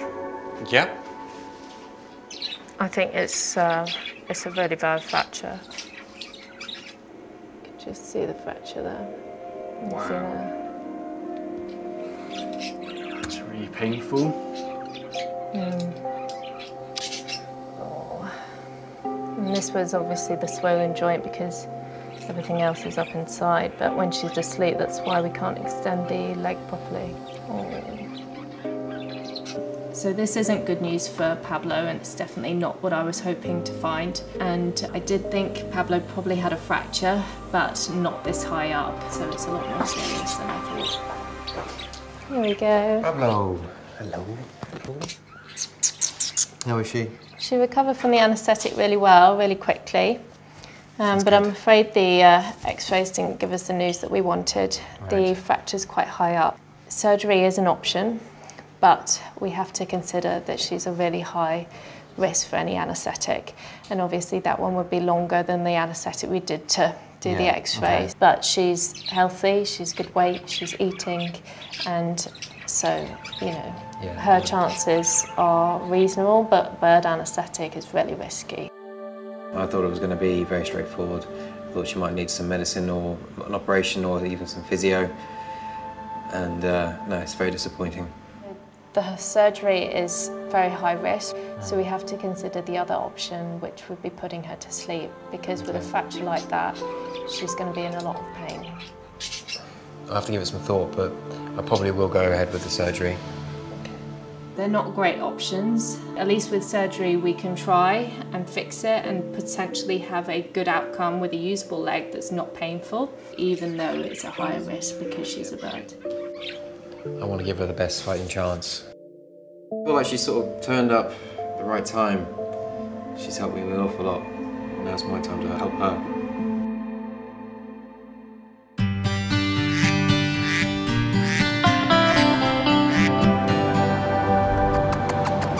Here we are, Pabs. I've decided to go ahead with the operation. It wasn't too difficult to come to because the other options were so miserable. I mean, putting someone down that you love. It was a clear choice to go ahead with the operation. Hi, Luan. Hiya. This is Scott. Hi, Luan. How are you? Nice to meet you. Hello, Pablo. Aren't you gorgeous? All right, well, it's a big day, so let's go in and have a chat, shall we? Come on in. When Joe first showed me the x-rays, it was very clear that this was a fracture that needed to be fixed. There's two sharp ends of the femur, which is the thigh bone in the upper part of the leg, and they were broken in half and folded over. It's a pretty nasty break in this right leg, isn't it? Yeah. How are you feeling about that? I'm upset to hear that, you know, she's got such a serious fracture, but, you know, I want to do the best for her, so go ahead with the operation. Okay.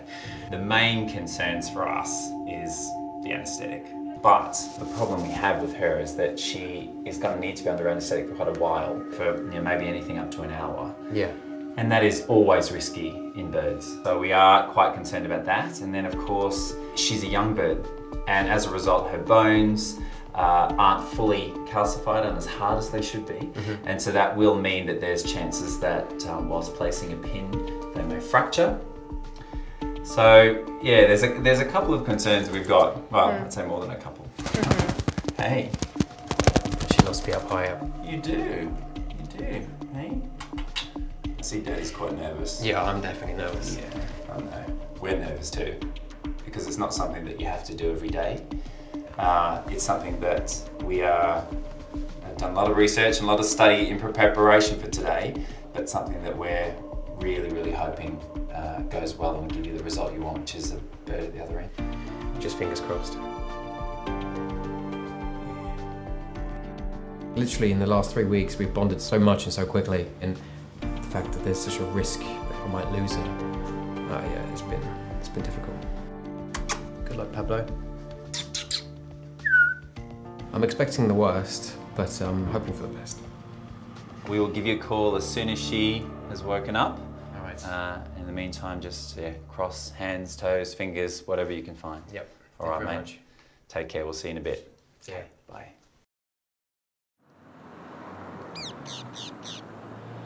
Here's little Pablo. Hello, who's this? So this is Pablo. Isn't she gorgeous? Pablo. Chi. Yes. Apparently, yeah, Pablo called Chi. Yes. Pablo is yes, that's the Chi. least of her worries today, Ems. Yeah, I hear she's not doing so good on one of those pins. Yeah, so the right leg has got a fracture and that's what we're all here for today. So I think the big thing we all have to remember is it's all about efficiency. We need to make sure that we do things as well as we can, as quick as we can. Yeah. So we just need to be the most well-oiled team that we've ever been to get the job done and hopefully get Pablo through and back to Luan. Okay. We know there's risks, and I know that we all are nervous. I mean, I'm feeling nervous. I know that you guys are as well. Yeah. But all we can do is just do our very best. So we're breathing there, fine. So you can see the small light breaths there. Okay. So now every 15 seconds, you're breathing. Right? Yeah.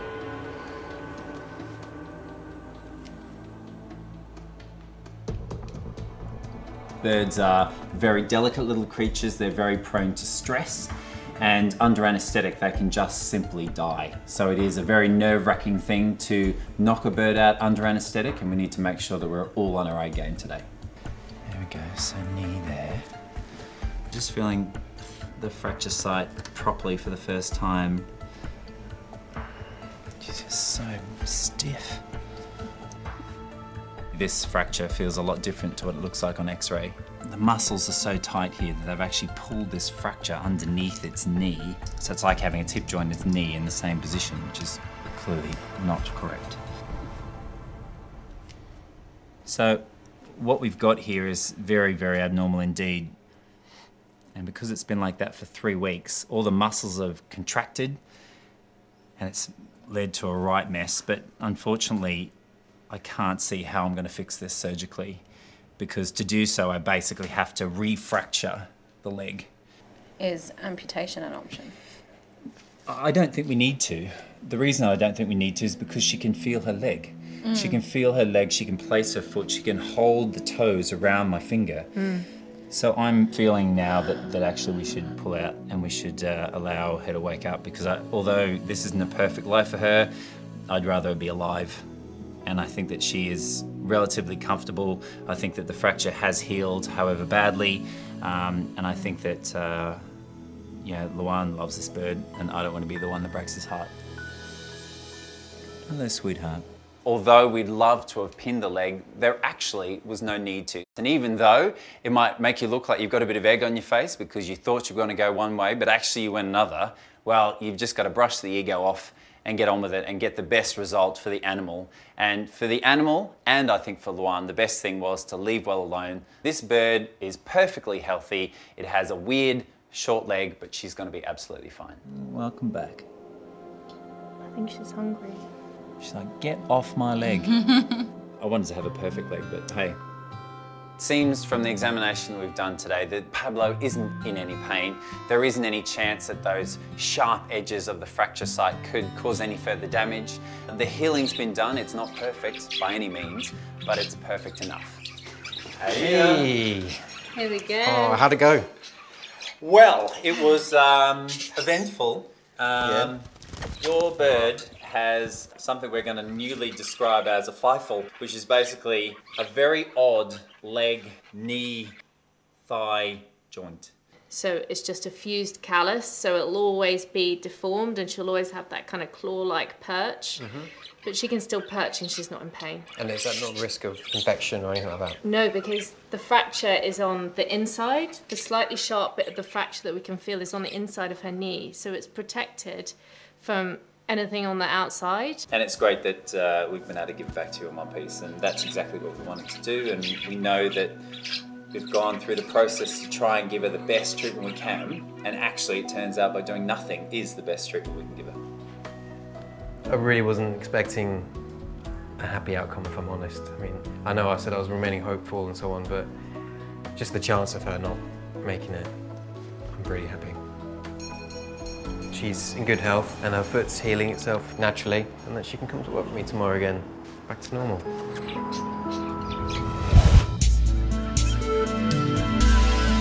Ready? Ready? Yeah! Hugo and I, when we go to the park, we play a kind of game where it's like who's going to move first. You kind of like duck around. Come on! Woo! One of us moves and runs, and we just run around and jumping. Hugo? I've always loved big dogs. So I was going into the vets to buy some special cat food for our cat, and there was this beautiful dog in there, turned out to be Hugo. And basically the guy who had Hugo just said, "Do you want him?" And I was like, what? Thought it was a big joke. Basically, it just wasn't going so well with this person. Him and the dog just didn't really gel, and he wasn't happy and the dog wasn't happy. Lovely boy. And there was Hugo, just so cuddly and friendly, and yeah, he was so handsome, I just decided to go for it. Look at that happy face. Yeah, happy dog. When we met him, he had this lovable nature around him, but there was just this insecurity. You could see that he didn't quite feel safe in the world, and I really related to that. And I said that to him, and I said, you know, I'm going to take you by the paw and we're going to do this together. You know, you and me, we're going to feel safe in this world together. Can you do some up dog with me? No, just sleep dog? I work for myself, and I was finding that I could get a bit lonely during the day. Oh, very good, Hugo. And just being here with Hugo now just makes all the difference.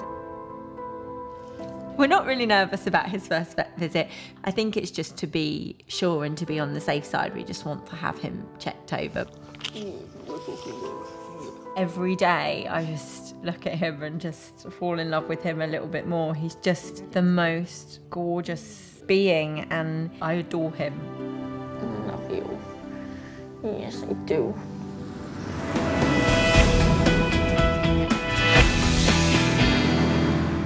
You alright, mate? Oh, I'm a bit nervous, to be honest. But there's nothing wrong with me. I'm sure you're going to be fine. Hello, you must be Hugo. Yeah, this is Hugo. Look at you. Hey, you've got to have a voice like that. Has he got a voice like that? Hello, my name's Hugo. I'm very handsome. Yeah. It's absolutely beautiful. Aren't you, mate? I have a secret passion for big, buffy dogs, and he very much fits the bill. He's a perfect dog. Should we go and see you in the consult room? If I have to. Come on then, let's go. Natalie's just got Hugo, so we don't really have much history, so it's really important that we do a full physical exam just to make sure that he's healthy as he starts his new life. I can tell you guys are a little bit in love already, aren't you? Completely. It was love at first sight. Can I have an examination of you, hey? Well, I suppose it's for my own good, isn't it? Very rarely when I'm treating animals do I hear them speak, but for Hugo, he's got an incredible deep, booming voice in the form of Natalie. The old ticker okay? Sounds good, yeah. Let's have a look at those big choppers, hey?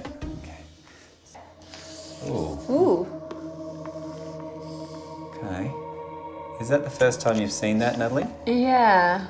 Whenever you see a lump in the mouth of an animal, that's always a concern. The reason being is they're very black or white. They're either completely benign and nothing to worry about, or fiendishly malignant. And the animals that have that type of tumour can be dead within months. If it was anything untoward, would he be having any symptoms? When it progresses, there's things like bleeding from the mouth. He might have some pain when he's chewing things. You might see some loose teeth. All those things might be something. Are you seeing any of that at all? No, there's sometimes a little bit of blood if he chews like a really big, like one of those big rawhide bones. Okay. So that's very much something that we need to look at straight away. It's not something we want to leave. Yeah. And particularly the love affair that you guys have already struck. No.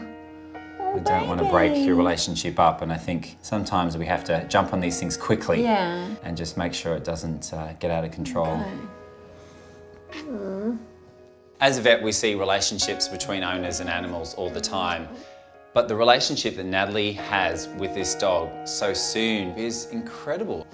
I'll probably be fine, Hugo. Eh? She absolutely adores him. Baby boy, you're gonna go for a little sleep. And then after that, we'll find out what's wrong. He's only just come into our lives, so I just can't imagine or think about it not being okay. Natalie, you're staying with me, See buddy. you later, baby. Bye-bye. Oh, God. Come on then, Hugo. Good boy. Hey, Ems. Oh my goodness! Hello! I know you said you were bringing me a big dog, but this is... A horse. This is a horse! He's a horse. He's a big, handsome horse. Yes, he is. Hi, buddy. Then what's your story? Eh? Well, this is Hugo. He's a rescue boy, and unfortunately I've just found a lump above his canine. It just looks a little bit nasty. And as you know, with oral tumours, they're always something to be a little bit wary of. Yeah, absolutely. So what we need to do is knock out this boy, and then we just need to take it out and send it off to the lab. Okay. So what are you doing? Didn't come here for a haircut, mate. Oh, I know. Oh, so he's big so and scary. Come on. I know. I know. It's a horrid noise, isn't it? So you get used to it. Good boy. You're a big baby, aren't you? Oh my goodness. Is he snapping? Is he getting snappy? To knock out Hugo, we need to place an IV catheter, which allows me to give him the anaesthetic he needs. But unfortunately, big Hugo is a bit of a baby, and he doesn't like the clippers. And it's all done, see? That is all done, it's all buddy. done. There, you're friends again. Thank you. We're friends. All right, so sleepy time now. I'll get that nasty lump out of your mouth, shall we? When we deal with these massive patients, it is a bit of a mission to get them anaesthetised appropriately and correctly while trying to manage their size. So it's definitely putting us to the test. Okay, one, two, three. Now that Hugo's under anaesthetic, I can really see this lump, and it's a very angry looking thing, and it's extending quite a long way down the enamel of his canine. So what I'm going to do is basically cut it off at where the gum line should be, and hopefully in future that'll mean that he won't bleed as much when he's chewing things. Right, well, Ems, alongside anaesthetist, I need you to be chief lip holder. It's not a title I get assigned every day of the week. No. This isn't the most elegant of surgeries. I'm literally just going to have to lop it off and try and get it back to where the normal tooth gum interface will be, which is sort of right back here.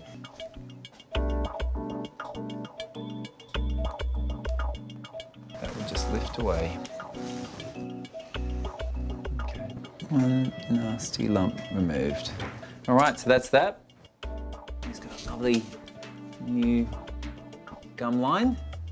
Got the horrible lump off, so I think it's time to wake him up. Good boy, there we go. Good boy. There we go. Oh dear. Hello. If it is something sinister, it's really concerning. So we'll just have to wait and see, cross our fingers and hope for the best. Good boy.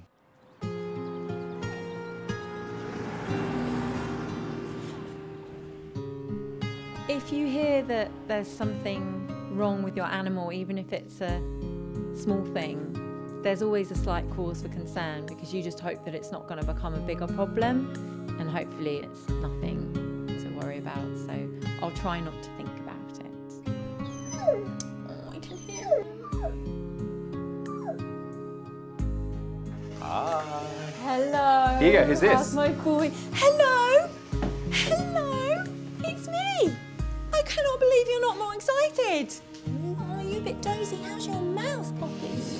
Yeah, I'm really happy with the result. Yeah? It came away really nicely, and now he's got a nice clean gum line. You'll be able to see. So that's normal, and then this is the new one. So you can see it's nice and straight and clean now. Oh, yeah. Yeah. Wow, what a difference. So I think that just by removing the tumour, it's going to improve his quality of life, because the bleeding that you've seen, I think, is because that growth, whatever it turns out to be, has been growing down the tooth, and as a result, has led to just getting in the way of normal chewing and biting and things. So I think we're going to have made a big difference to that.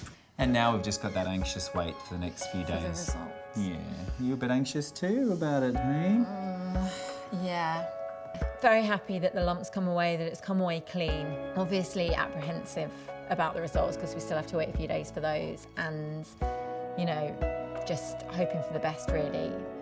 You know, coming in for a health check and then spotting something and to have it treated very quickly is brilliant. And then Hugo will hopefully be okay and life can resume as is. The new normal with Hugo, which I can't imagine a normal now without Hugo because it's just such a fabric of my life already. Come on, Hugo. Come on, champ. Wake Come up. on, big fella. Time to go. Let's go home. Good boy. Off we Here we go. go. Good boy. Thanks, Scott. All See the you best, soon. Natalie. Bye, Hugo. Bye. Bye, handsome man. Thanks, Scott. Bye. Bye, mate. See ya. Bye.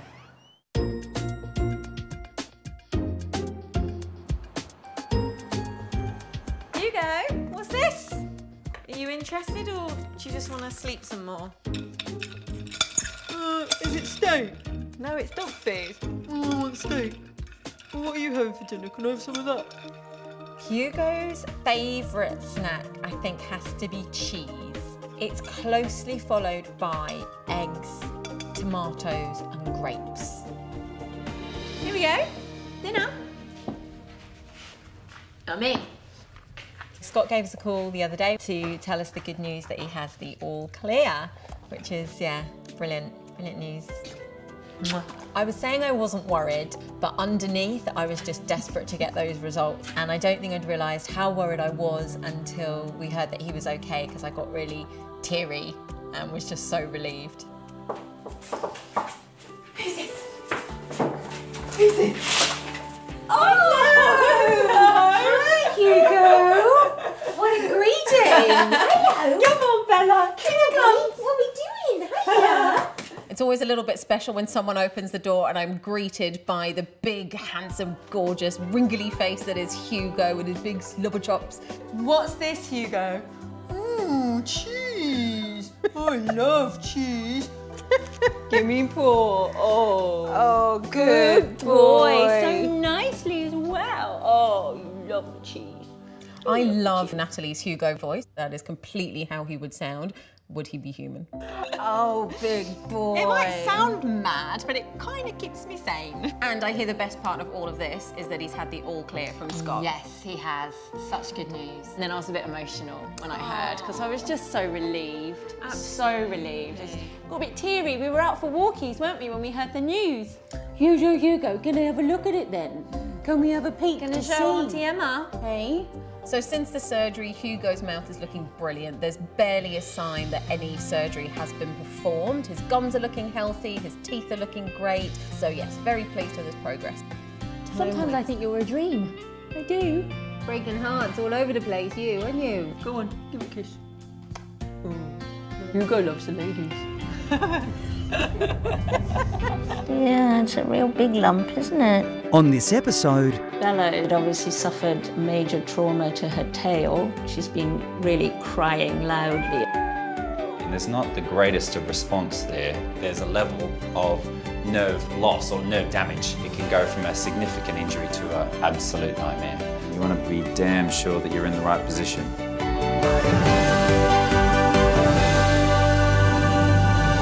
but first, There's something quite serious going on here. It's not a clean break. We need to do surgery on this leg.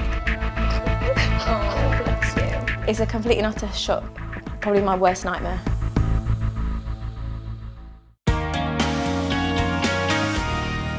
Good boy, Pablo. Good boy. Good boy. Here you come. Good boy. Hi. How are you? I'm good, thank you. And you? Pablo. Pablo.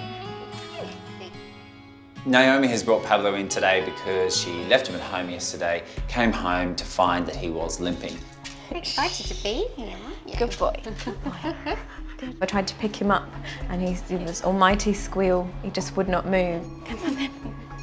It was absolutely heartbreaking. I just wanted to wrap him up in cotton wool so I could get him to the vets to see what's the matter.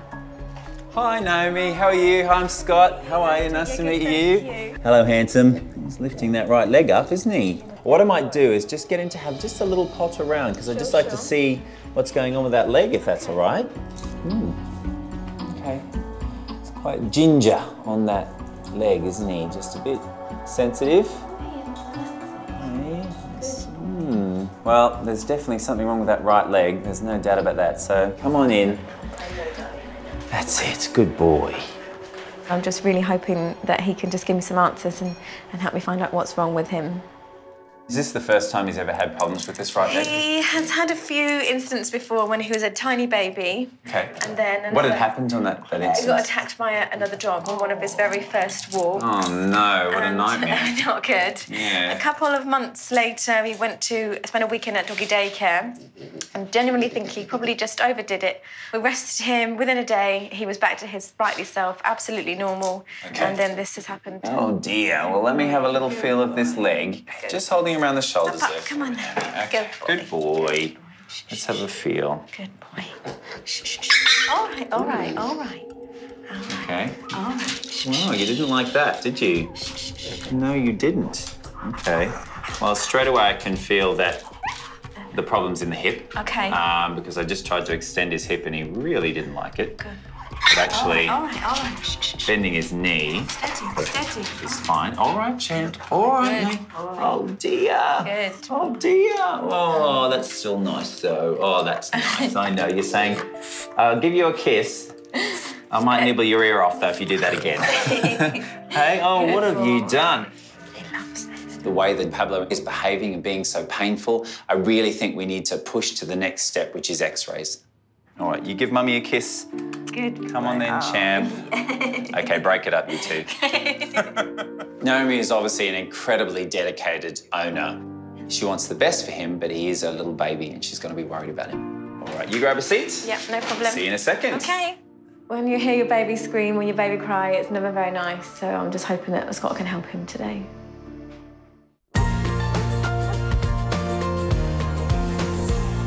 Hey guys. Hi.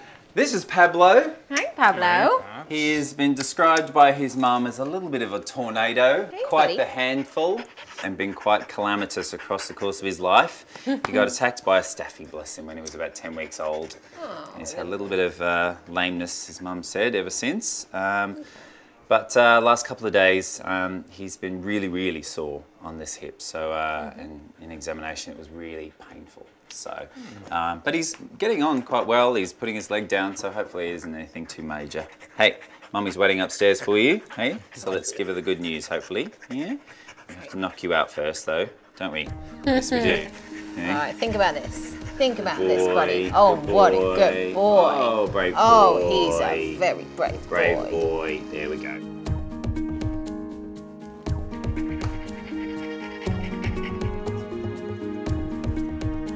Now he's asleep, I can examine his hip properly without pain.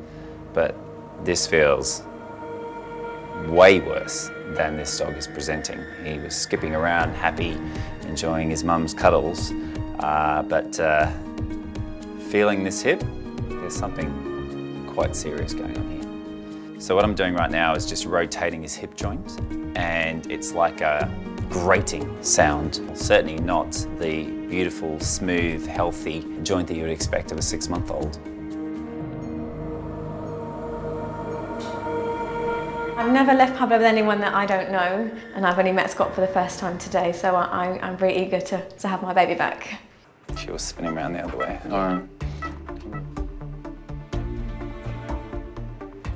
Look at that, guys. Automatically, I see that's a problem.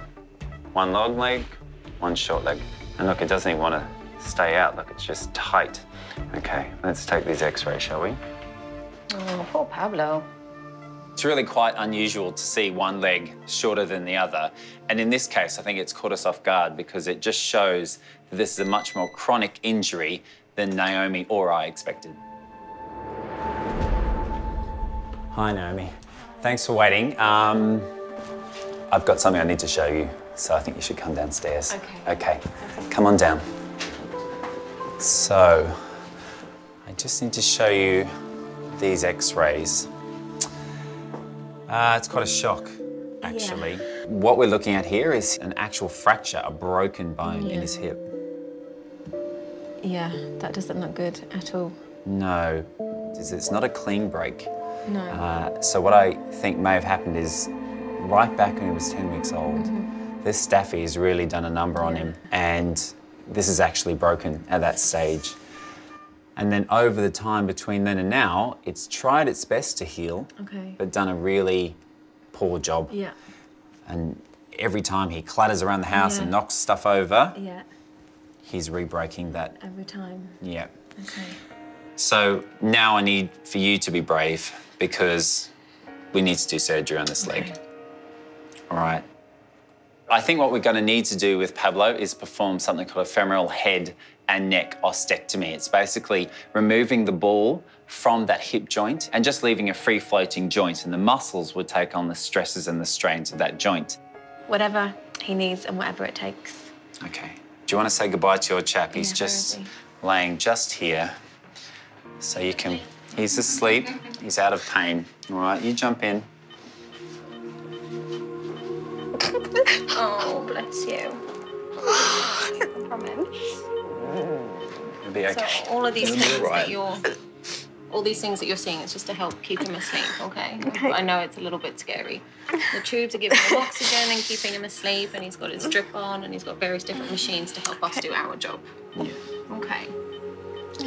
I promise we'll look after him.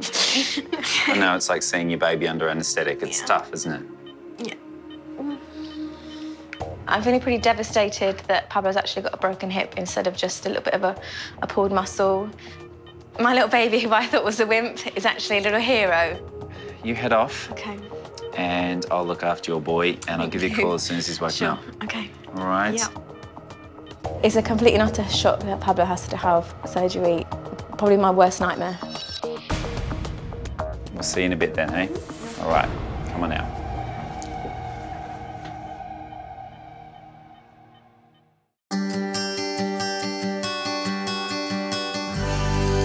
So I'm just going to start scrubbing.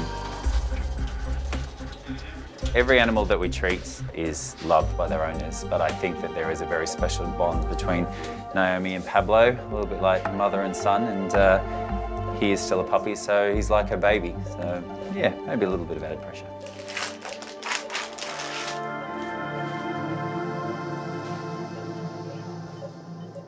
So I'm just about to make the first incision to expose Pablo's hip. I really don't know what I'm going to find. I don't know if, based on that x-ray, if the femoral head and neck are actually attached or they're separated. So it's only once I get in through all the muscles and then into the joint capsule will I know, and then I know what I need to do, which is to remove that femoral head.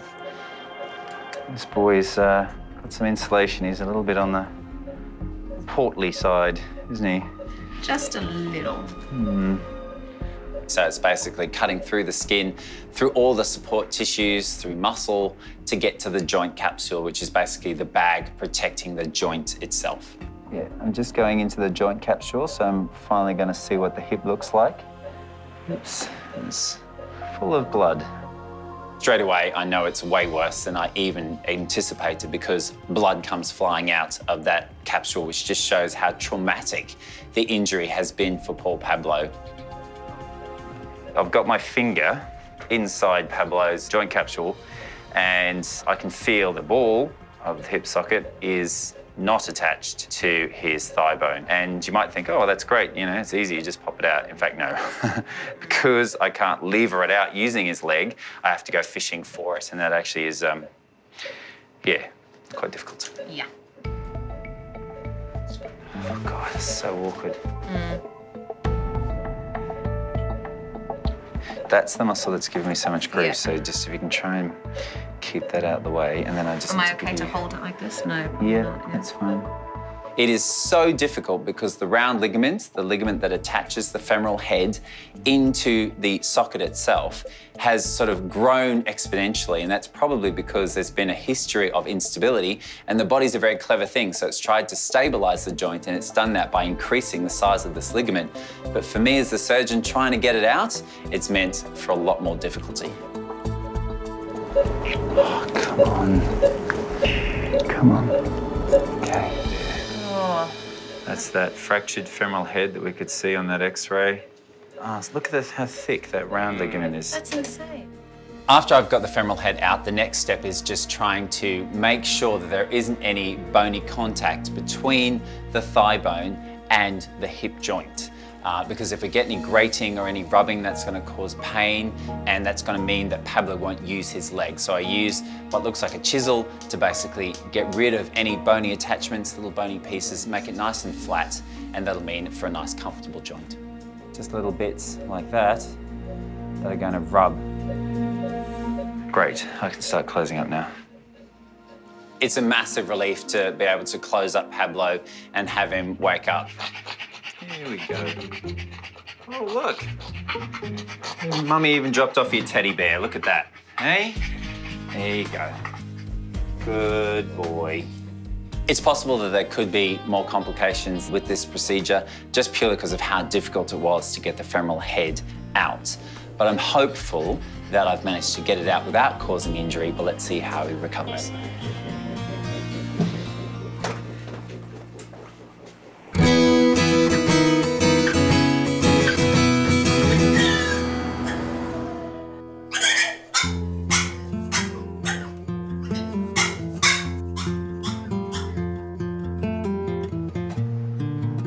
I've been feeling nervous, excited to see him, anxious that he's okay because I'm worried that he might be missing me. All right, mate. Good boy. Look at you putting that leg down. What a clever chap. What a good boy. Hello, mate. Oh, gosh, you're crazy, aren't you? Hey, you're crazy. Yes, you are. Come here. Come on, then. Oh, let's go see Mummy. I think I hear her. Let's go see Mummy. Come on. I can't wait to see him. Hello. Hello. There's your chap. Hello. Hi. To have Pablo back feels amazing. I can't believe how much I missed him and how much he obviously missed me. It's so good to be together again. Okay, down you go, mate. There you go. Right. There you go. Hey, So you can see already how brave he's been. Oh, look at you. Legs already Look at you. touching the ground. Hello. Let me see. Look at you, brave boy. Yes, careful. Steady, steady. Good boy. He's already putting his leg on the ground there, which is just such a great result. But now is your turn. Okay. So what you need to do is start with some physiotherapy. So the most basic thing is just to get him to use this leg. We need him to use it as much as he can, as quick as he can. Okay. So the first thing is just lifting the other leg up. Yep. So when you lift the other leg up, just ask him to put pressure on that leg. Okay. But he's been such a brave boy and such a great patient. Good. And now you just need to convince your boy to use his leg. Yes, he will. Yes. I can already see improvements with Pablo's leg. He's spreading his toes a lot more than he was before, and he's putting a little bit of weight on his leg, so I can definitely already see improvements. And I literally can't wait to take him home and just get my baby back. I love him so much. All right, bye, Pablo. Say bye. See you, mates. Say bye. Steady, Take care. Steady. Good boy. Good boy. Come on, then. Good boy. Good boy. Pablo. Ready, steady, go. Good boy. Come on, Pablo. Come on, then. Good boy. Good boy. Clever puppy. Come on, then. Pablo is fantastic. He's making a good recovery. His muscle mass has started to grow a little bit more. He's using his leg fantastically. Anybody would think that nothing had ever happened to him. This way. Where's Pablo? Hey, where is he? Hey, where's Pablo? Who's that? Hi, Naomi. Hi. How are you? Hi, Good, Pablo. thank you. How are you? Mwah. Good to see you. You too. I thought I'd bring a little play date friend today. We love new friends. Yes. Scott brought his puppy along so that Scott can see how Pablo can really move with other dogs, really see him in action. Also, it's really good socialisation for them. Go play then. Wow, jumping already. Yes. You're doing well. Hi, darling. Hello. He's looking very active. Yeah, and very, very active. very comfortable. Yes, I've got my dog back. Pablo's moving really well, and most of all, he seems to be out of pain, so it all seems very positive. He could never do anything like this before. His favourite time is coming out in the park. He absolutely loves it out here. You can see. It's like he owns the place. Yeah. Stop. Come on, you two, play nicely. So often with patients, it's a mixture of physical and mental. And I think for him, he's lived pretty much his whole life with a sore hip. Yeah. And not being able to use it normally. So now it's almost like you don't have a painful hip anymore. We just need to retrain you to use it. Yeah. And it's hard as an overprotective mum to go, oh, my boy, he's jumping. But actually now, you need to just let him go Let him do it. Definitely. Definitely.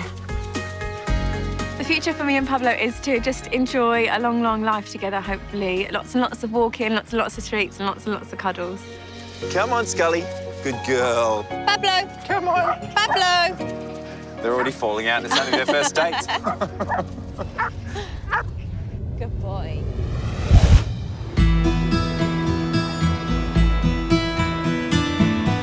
What are you saying? Let's look at this lumpy bit. Yeah, it's a real big lump, isn't it?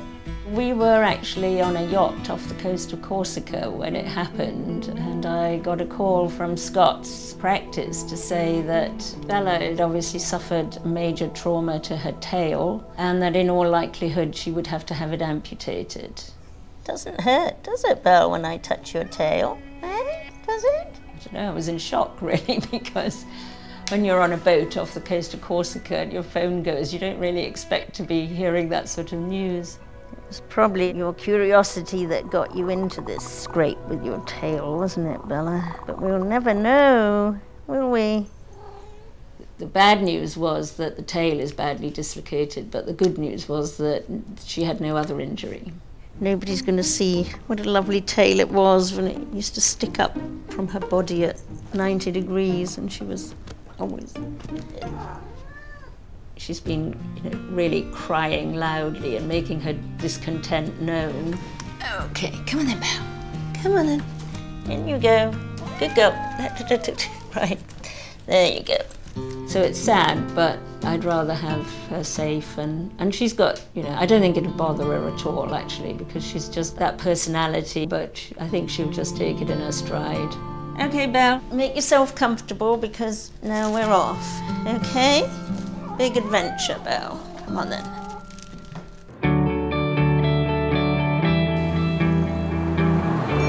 Come on, Belle. You're coming to see Scott, aren't you? Come on.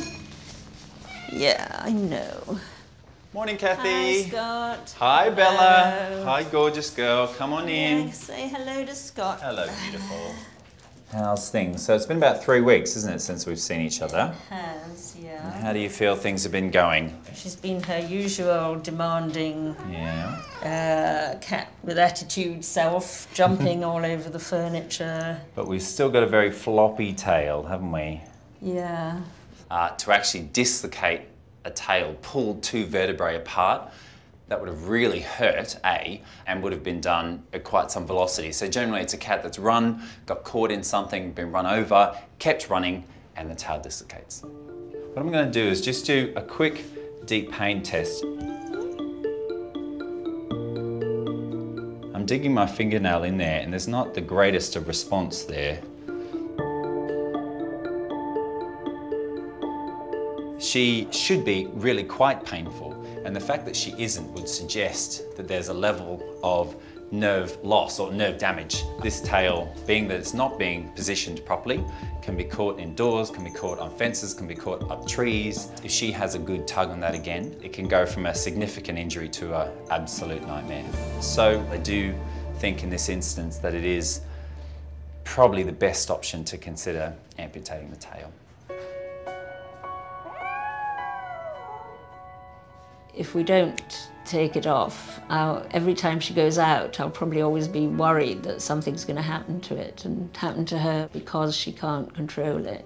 So that's exactly where we'll take it off from that point. Right. The risks of doing this procedure are that as there is a huge amount of nerves at the base of the tail there, you can damage their ability to do things like control anal tone. So it might be, in worst case scenario, that she becomes incontinent. That's the worst case scenario. Bella's surgery is a tricky one because of where the dislocation is in relation to her bottom. The base of the tail and where that is very, very close together. And there's a huge amount of nerves in that area. And if you cut the wrong one, you can stop her feeling that back end area and you can lead to lots of problems, incontinence being one of them. And that's the last thing we need with Bella. So you're poor Belle. But you're going to be fine, aren't you, Belle? Because you're a tough girl, aren't you? Tough Yes, cookie. you are. Yeah. It's funny, she's quite comfortable. Normally she doesn't like to be held by someone who's decided to hold her. She doesn't mind if she's decided. I know, you're being affectionate to the guy about to take your tail off. Not a great choice. But at least she obviously trusts me, which is nice, isn't it? Yeah?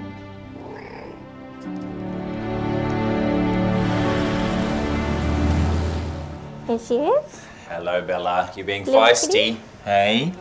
You're not very happy now, are you, with that horrible No. catheter in? No. She's so beautiful, isn't she? Yeah, she's a lovely girlie. Look at the eyes on it, hey. They're amazing. It's such a shame. Take that beautiful tail away, but it's just floating in the breeze now. It's just an accident waiting to happen, so definitely the right thing to do to remove it. Doing a surgery like this on a beautiful cat, it is heartbreaking when you have to change their appearance forever. To remove such a beautiful appendage is a real shame. She's a beautiful cat, it was a beautiful tail, but she will continue to be beautiful even when the tail's gone.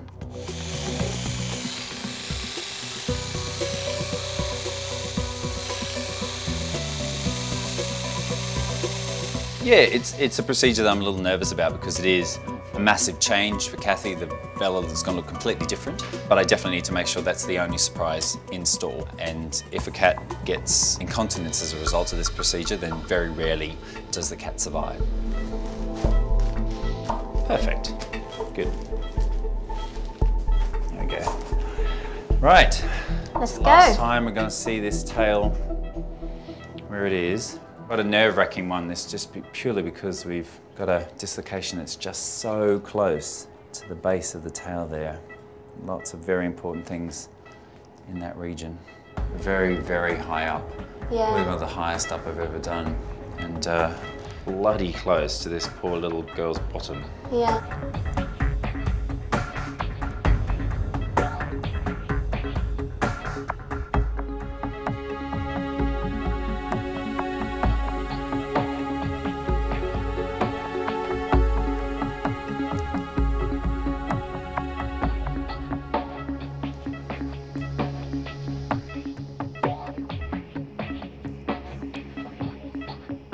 I had a cat through university that had a tail pull injury, and sadly after 2 weeks he was unable to control his bladder and his bowels, and he did have to get put to sleep. So I know the heartbreak of this type of injury and when it goes badly, and I definitely don't want that for Kathy. So I'm just to the point now where I'm about to sever the spinal cord, which is obviously a nervous moment. You want to be damn sure that you're in the right position.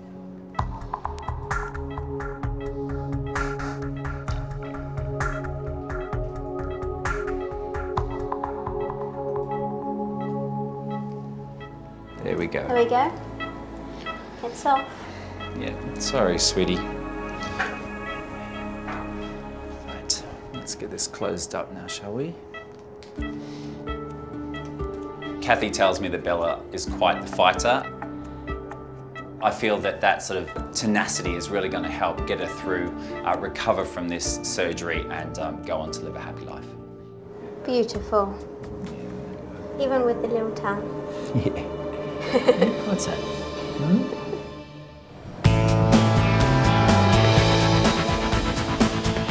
All right, Bella, what a good girl. Let's have a good check. I know you're not happy about that collar, are you? I know, but it's got to stay on, sweetheart. I'm very sorry. I apologise. We took your tail. We're taking your dignity slightly. Good girl, good girl. I know, keep your nails to yourself, please. Good girl. Bella, now. That's not going to work, my friend. Can we leave the collar in place for 30 seconds? Unlike the one you destroyed overnight. She's eating, she's drinking, her vitals are all within normal limits, everything that we'd expect. She's had a poo, which in the nursing world is thumbs up. Hey, Kathy, how you doing? Scott. You're right. Yes, I'm fine. How are you? Good, yes, very well. And so's your girl. She's just through in the consult room, so follow me through. Yeah, I'm excited to see her. Hello. Hi, Belle. It's been a big adventure, hasn't it, Belle? So, true to form, she's been quite the performance artist overnight. She absolutely ransacked her cage. She had this pulled off, but thankfully, she's left herself alone. So this is her new look back end. Oh my gosh, that looks great, doesn't it? So It doesn't even look like she's had surgery. So I was really amazed, very pleasantly so, to see that it all looks so good. I mean, it looks like it was done, you know, a couple of weeks ago. What the hell? That looks great. But I still think her name applies in that although she doesn't have a tail, she's still Bella. She's still beautiful. She is, yeah. And But I'm sure she looks great. I'm glad that you're happy with it because you know it's a strange looking back end. Yeah, but I mean, her fur will grow back. The fur will grow back, and it'll literally fade away. And certainly from this cat's point of view, you know, she's a feisty little madam, aren't you? And you're going to be absolutely fine, aren't you? Yes, yes, yes. Get me out of here before they take anything else off.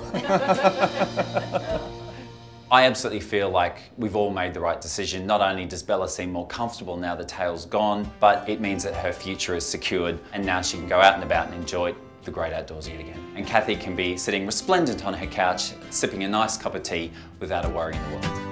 All right, all the best. Bye, Bella. Bye, Bella. See ya. Bye-bye. Bye.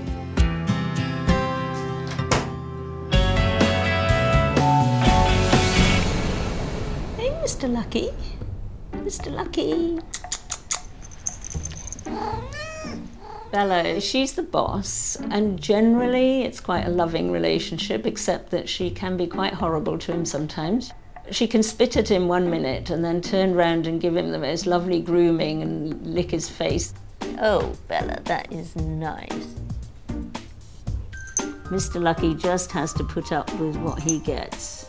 Everything has to be on her terms, really. He's obviously okay with it. Actually, yeah, I haven't forgotten that this is the cat flap. Big adventure. You could go out again. Yeah. Yeah, you're just familiarising yourself again with everything. She's just loving it, and she's just, her confidence, you know, hasn't taken a dent at all. There you go, back in one of your favourite places, aren't you?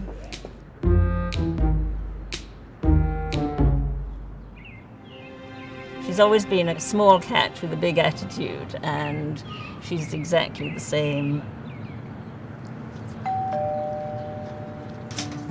Hello. Hello, Scott. How are you? I'm very well, thank you. Good. How are you? I'm very well. I'm very much looking forward to seeing your beautiful girl. Well, I think you'll be very pleased with her, actually. So come in. Thank you very much. Let's have a quick look at this and just see.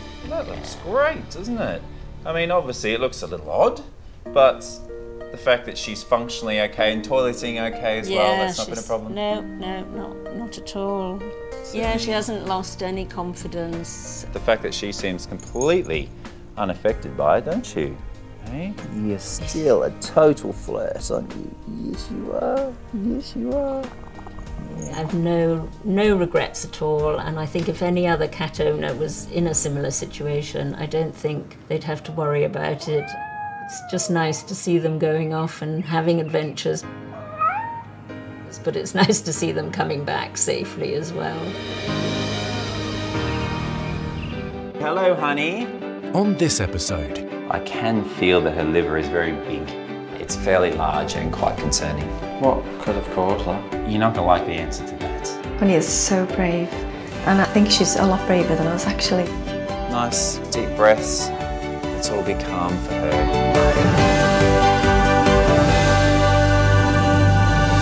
But first... Hello, Ted. Hello, mate. You're standing a bit oddly, aren't you? It's not normal. Not normal at all. It's incredibly upsetting when you see what neglect does. Let's x-ray his hips. Let's see how good or bad his hips actually are. Ted could need a total hip replacement. Now that's major surgery.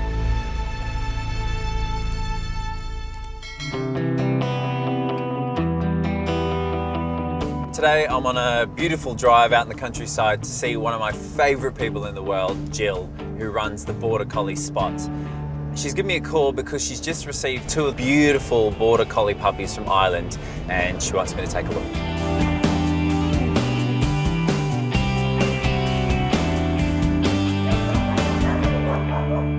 Oh, wish you could tell us what happened to you, I wish you could tell us. My name is Margaret and I help to run the Animals in Need Rescue Centre in the northwest of Ireland. And we have puppies, Maya and Ted. Mia. They were surrendered to us, and when we got them in, they were absolutely riddled with worms. You're such a good boy. We also noticed Ted had very badly deformed feet. His back legs look like flippers, and the front legs are also quite deformed. And it is rather worrying because we don't know if anything can be done. Yes, I know. So the puppies will be going to London. Oh, you're a good boy, aren't you? Yes. Jill and Spot Collie has agreed to take the puppies, and Dr. Scott, we hope, will be able to work miracles and do something for them.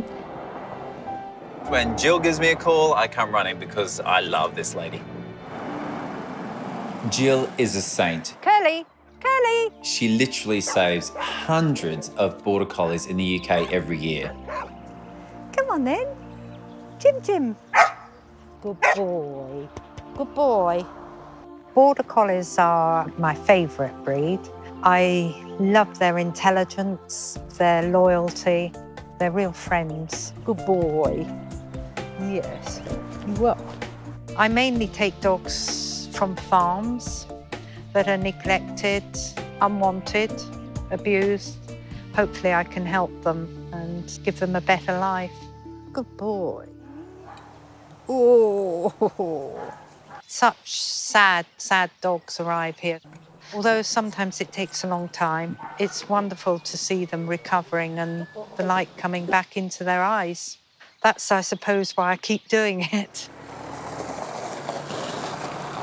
Hello, gorgeous Jill. Hi, Scott. How are you, lovely lady? I'm fine, thank you. Ah, so who is this? This is Mia. Hello, Mia. Aren't you a pretty girl? And this is her little brother, Ted. Hello, Ted. Hello, mate. You're standing a bit oddly, aren't you? Yeah. Is that the problem? Yeah. He's obviously got something very wrong. Yeah, you're walking a little strangely. Mia and Ted both have very similar looking forelimbs. Both their front legs are showing some sort of bony lumps on their wrist joints. And that is something that's quite concerning and could suggest some sort of nutritional deficiency in their growth and development. Should we pop out the back and have a little impromptu consultation with these two? Yeah. Yeah? All right, I'll give you her again because she's a bit of a nervous walker, isn't she? She is. All right, I'll grab my box and off we go. Come on then, team. Let's go. Come on. Mia has got the swollen joints as well, but I did feel that maybe that's due to poor nutrition. So I'm not as worried about Mia. It's more Ted. They had a horrendous start in life. They weren't looked after at all. They weren't fed. They were emaciated and really very ill. I never noticed any swelling on her back legs, not like with Ted. There's a distinct swelling just there. It does feel bony in nature, and I'm assuming Like with all the waifs and strays that you take on, that they probably didn't come from the best of backgrounds. Definitely not, no. So my guess is that there might be a nutritional deficiency here, which has affected her in her early life, but now she's come to you and you've given her a good diet. These things are starting to resolve. Yeah, I think now she's moving very well. Although these are still quite swollen, Yes. it doesn't seem to affect her movement. Would you want to sit up there on your royal chair and I'll have a look at your brother? After examining Mia, I'm pretty confident that this is a healthy dog. She just has some slightly strange looking front legs, but they're not affecting her at all, and I'm sure she's going to grow into a happy and healthy dog. Her brother, however, seems to have more than one issue, and he's the one I need to get to grips with next. Okay, Jill, so I need to see your little boy do a bit of walking. Okay. So do you want to walk over that way? Come on, Ted. Come on then, Ted. Come on. Good lad. That's a good boy. Ted. Good boy. Good boy. It's not normal at all. He's very stiff on that back leg, isn't he? Yeah, it's not right, is it? It really is a very concerning moment when a young dog is lame and limping on a hip that should be completely healthy. They should be bounding around, and he isn't. And that really worries me for his future. Okay, I'm just going to extend this hip here. Yeah. Good boy. There's definitely something going on in this left hip. Yeah. There's a bit of clicking. He definitely resents me extending that hip. It hurts a little bit. Eh? For a young dog of his age, you know, he should have very flexible, very mobile hips, and this one, there's definitely some tightness. So I think that's probably the cause for his lameness at the moment. It's painful. He can't fully extend it.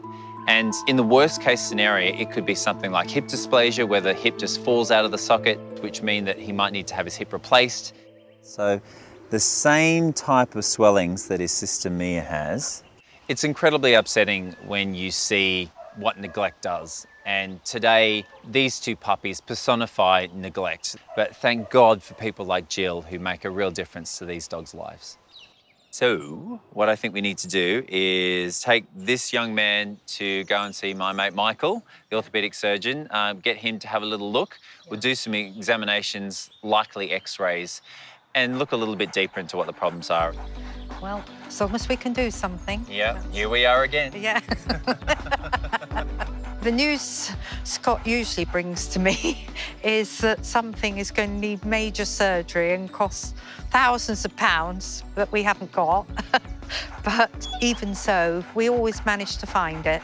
So no dog ever goes without treatment if it needs it. Okay.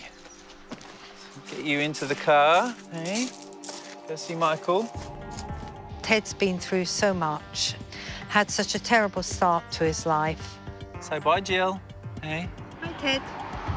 Good boy. And hopefully, if we get some good news today, he'll get into a loving home of his own. That's it. Lovely. Good boy. Bye.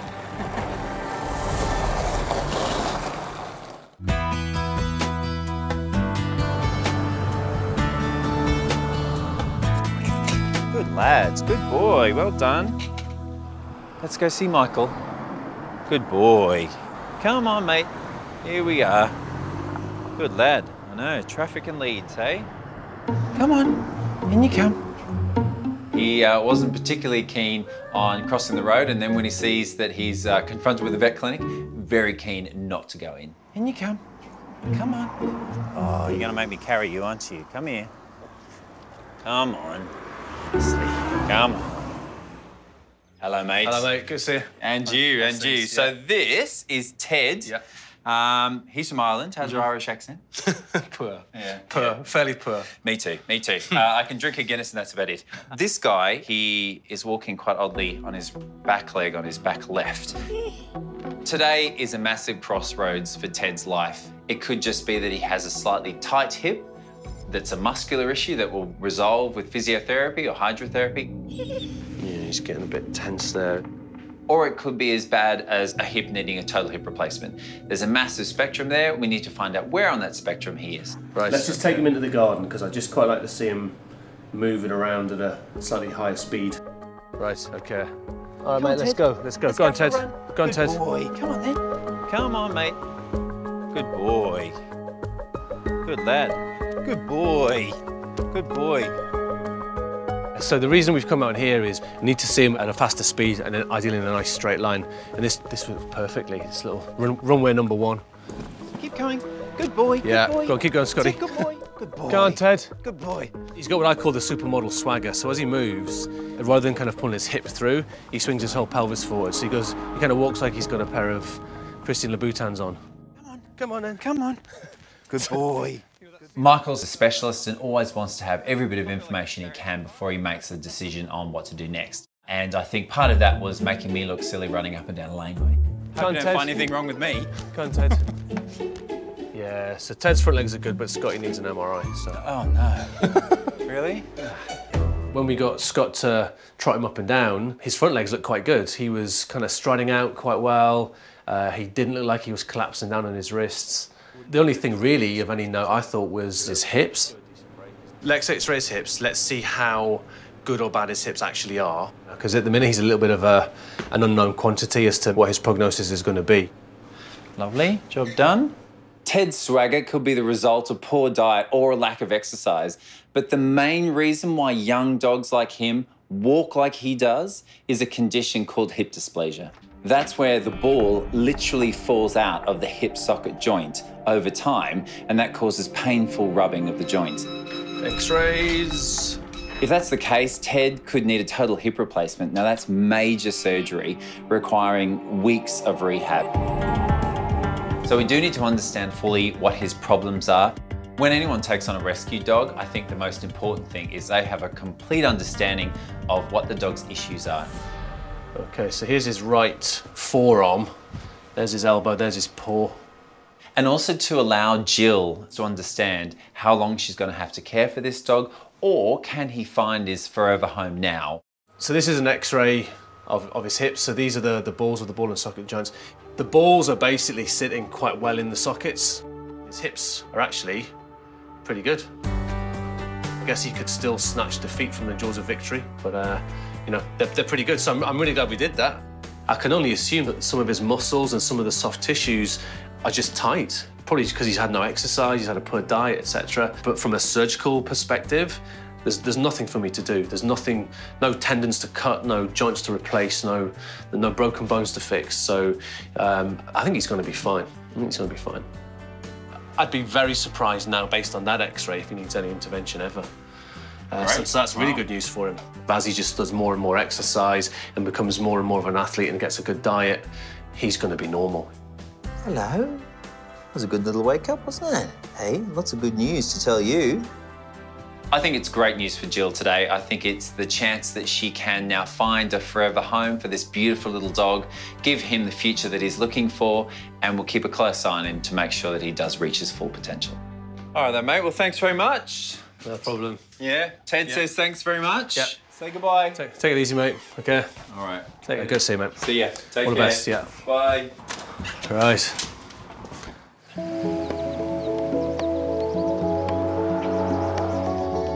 So it's rare, Jill, that I get to speak to you about good news. Oh, that's good.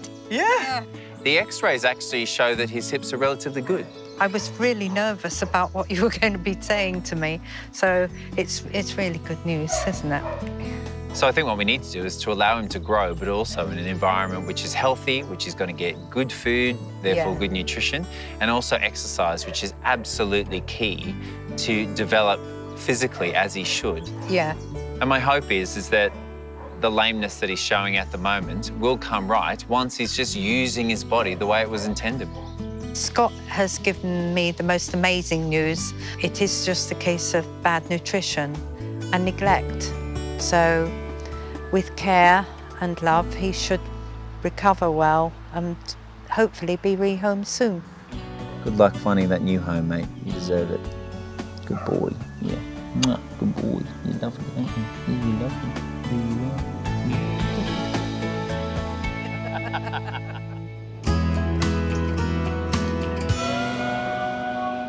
Ready, Teddy? You gonna spin? Good boy. Give me that ball. Give me that. We were looking for another dog, and my wife Kim found out about Jill. So we decided to go down how we'd found Ted. It looked like he had a bad life. His fur was a bit rough. He looks deformed. Give me this ball. Good boy. Good boy. But it would have been so unfair to that pup not to give him a loving home. Right, there's a good boy. There's a good boy. Whoa! And we brought him home that day. He's very fast. You're very fast, aren't you, mate? I fell in love with Ted, and when we got Teddy home with Kenny, he settled in well, so they'll both go to bed together at night. Kenny, down. Teddy, down. Kenny, down. Ted plays all the time with Kenny. These two tend to be set together. Yes, good boy. I know you're tired. I know you're tired.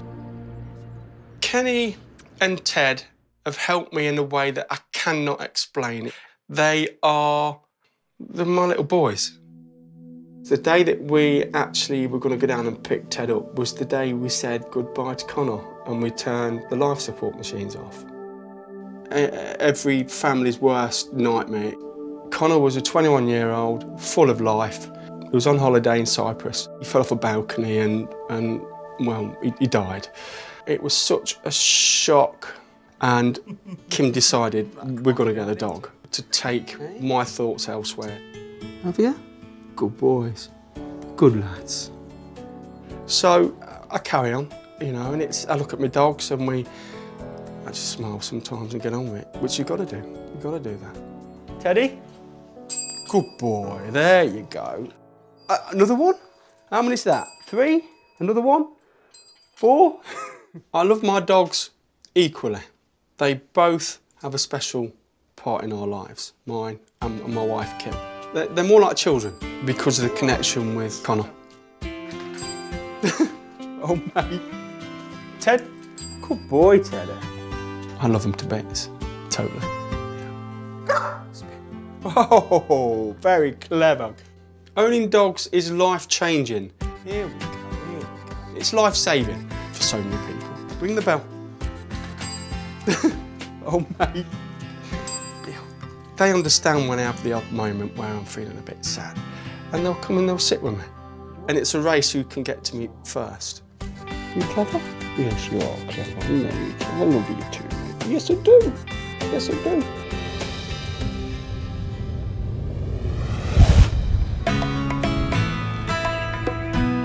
Do your hair. You have yellow ones in today. Honey is like my baby. She means the absolute world to me. We both would do anything for Honey. Oh, she looks beautiful. She's a feisty little thing. She thinks she's a big dog and she's a little shih tzu. But she's had things from when she was a puppy. Nikki noticed this swelling. Give us your paw. About 2 weeks ago, I'd noticed that there was something sticking out around her stomach. And then over the next few days, I monitored her and it looked like it was getting bigger. Barry said to me, we've had to take her to see Scott.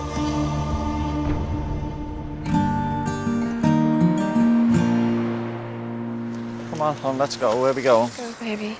Where are we taking you? Are we going to the vets? Are we going to go see Scott? Where are we going? Hi, Kirsty. Fine, thank you. Good. How are you? Honey, did you want to have a seat? Yeah. I'll be with you in a minute. Thanks. Nikki and Barry are the most conscientious owners that I know. They pick up on the slightest things that are going wrong with their dog and make sure that their vet, me, is aware of them, and that is just so helpful because then we can get ahead of problems and come up with good solutions. So I'm really glad to be working with them and Honey today. She'll be a good girl. Morning, morning Barry, how are you? Hi Nikki, how are you? How are you? Very good, hello Honey. Oh wow, look at you two matching today. You look absolutely beautiful. All right, yeah, well, yeah, you as well, you as well. Honey always comes very well turned out. She always looks very beautiful with a different set of hair ribbons and she's so sweet. She's just very kind as a dog. All right then, come on in, let's have a little chat. Come on, gorgeous. That's you, Barry. So if we just pop you in a slightly unladylike position, I'm sorry. Oh, babe, Okay. it's okay, it's okay. All right, so flip it like that. There we go. All right, so we're not talking about this, are we? Which is this hernia. Yes. Okay, so that's just a outy belly button. Yeah. Umbilical hernia. It's here. I noticed it because she does actually enjoy lying on her back. I just noticed it popping out when she's lying in certain positions. So that does feel like potentially a liver mass. I'm really impressed that Nikki's been able to find this lump at all, because actually when I feel it, it is on the inside of her abdomen. Honey's liver lobe has got a soft mass. It's probably about the size of a small apple. It's fairly large and quite concerning. What we'll do is we'll let her lay back, and I just want to have a feel with her now standing up. There we go. Good girl. Okay. And has she been sort of well in herself and eating well? And Yeah, she's been eating well and she's been well in herself, but she does seem to have lost a bit of weight because I can feel that her spine's sticking out a little bit. Yeah, look, I can see so clearly here that we've got a very sharp spine there. And that's only been in the last couple of weeks that I've really noticed that. I can feel that her liver is very big, but the lump that you can feel through the skin is in fact one of the liver lobes. Also, there's the possibility that there might be a very small one here on the left underneath her rib cage. I'm quite devastated really that he's found another lump. So at first I was thinking it's just the one that has to be treated, but now there seems to be two, which to me makes the problem a little bit worse than what we originally thought. So I'm quite worried. And is that on an organ or is... This one also feels like it's on the liver. Oh, okay. Yeah. What could have caused that? Well, you're not going to like the answer to that. I can't even imagine what it would be like if she's got something serious wrong with her. She's my absolute everything. Yeah, she's come so far with us. 10 years, she's been like my best friend. She is showing classic signs of some type of cancer.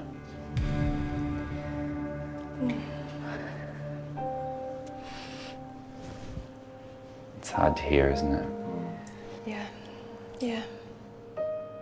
When you hear the word cancer, you immediately panic bells start ringing, don't they? So, you know, it's probably as serious as we thought it could have been. So, we just got to keep our fingers crossed that Scott can work a bit of magic on it. And she has lost weight dramatically in the last few weeks.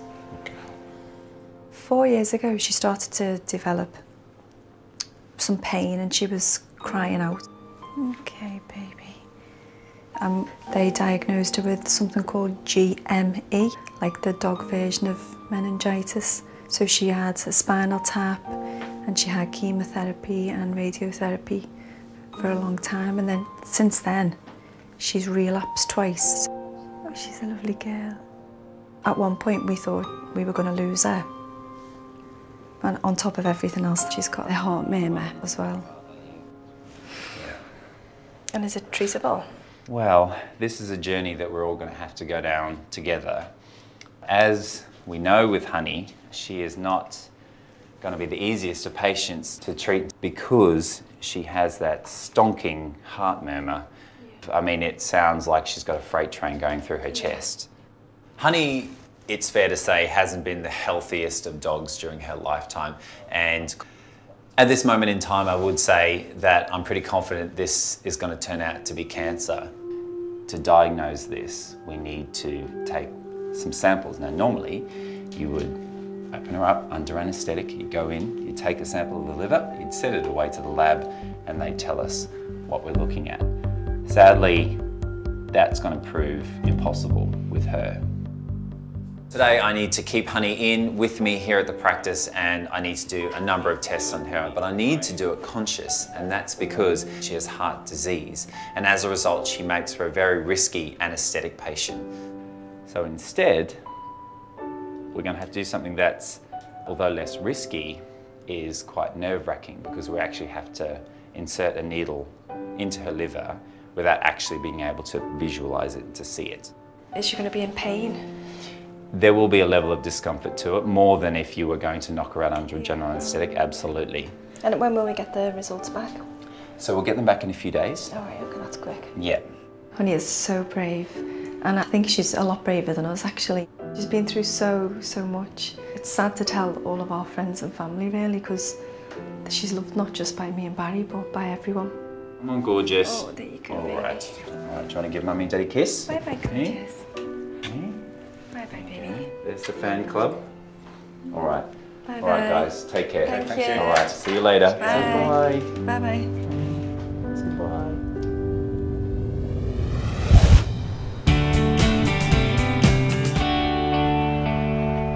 Hello. Hello. This Oh. precious little lady is Honey. Hello. Look at your pretty bows.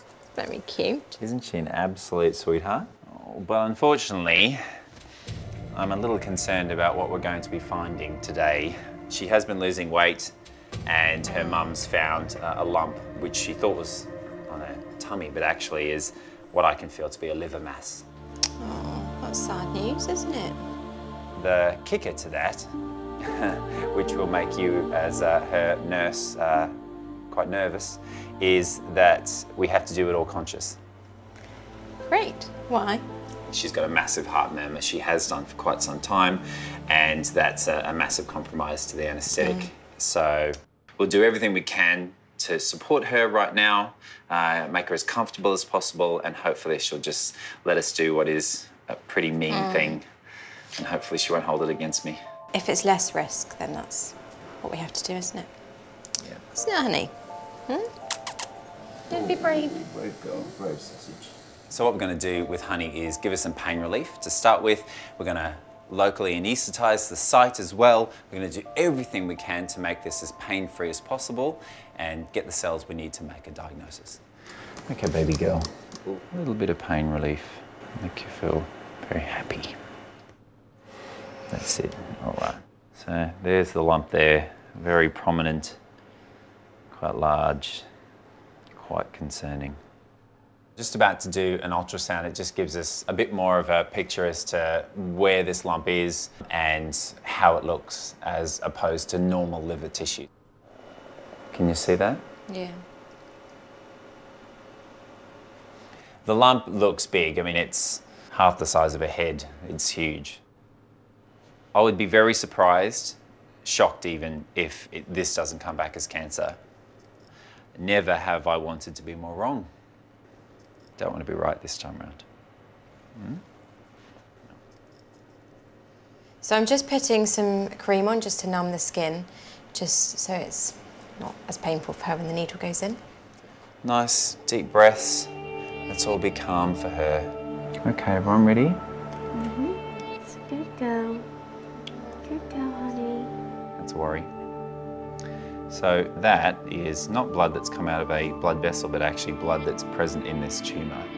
So fairly nasty type of tumour. When there is a lot of blood cells present in a sample, it can affect the ability to interpret the result. So I'm a little concerned we might not find out what's going on with Honey with these tests. She was so brave, wasn't she? Hey, you're a little legend, aren't you? The news could be really bad. I suspect it's going to be really bad, which is really tough because she's actually quite bright and happy at the moment. Hey, you've been such a good girl. And look at that.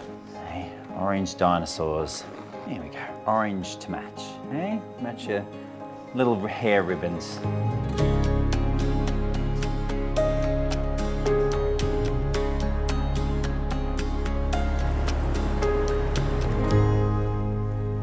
Tonight we can't wait to get Honey back into the house, into a nice warm house and keep her all cosy. We'll give her lots of cuddles, lots of chicken and rice. She'll get really spoiled. Where's Mummy? Hey? Where is she? Hello. Honey bunny. Hello, girl. There she Hello, my is. girl. Hello, my gorgeous one. Oh, what's happened to you? Hey? Oh, Kelly. Oh. Oh, so she was good. She was just an angel. Didn't make a sound. Brave as they come. But the sample was quite concerning in that it was a little bit on the bloody side, which you might think, oh yes, he's just hit a vein, but that's unlikely because of how much came out in a short space of time. Yeah. But we just need to know what it is first. Okay. So, Okay. how are you guys feeling about everything? A little bit shock, I think, really. Although we've been contemplating what it could be, it's still not nice. It still feels quite... Well, you guys are such optimists, I can tell, and so you always think, oh, hopefully it's nothing. Yeah. I think Barry's more positive thinking than me, but I will definitely try my hardest to stay positive over the next few days until we get the results, and give her lots of love and lots of cuddles until we find out what the treatment plan will be. And Nikki, there's a bandage, matches the hair, do you see? Hey, we do think about that sort of stuff. Honey is such a brave little dog, and under that beautiful fluffy coat is a heart of a lion. I really hope that in the coming days we get the result we're looking for and she can live a long and healthy life. But at the moment it's really tough to infuse Nikki with positivity because I am really concerned about what I've found today. Should we go home? Shall we go home? Should we go see your daddy? Hey, it's fair enough. You do need some more work on this hair. I did mess it up a little bit, so Dad's apparently the expert. All right. Okay. Well, you guys have a good evening, and I'll be in touch with the results. Thanks all right. very much. Okay, Nikki. Thank Take you. care. All right. Bye, girls. She definitely is a fighter. She's 4 from 5 weeks old, and I think Honey will be able to get through it. Come on, baby.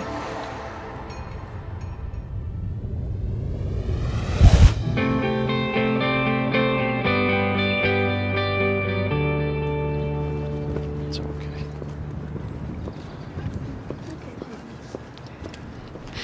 The Royal Veterinary College really helped out a lot, and we got an appointment really fast. So professional. Hi there, Mr. and Mrs. Wilson. Nice to meet you. My name is Stijn. Hi there. And this is Honey. And Honey, welcome. Unfortunately, the sample that we took from Honey's liver isn't giving us the answers that we're looking for to understand what's going on with her.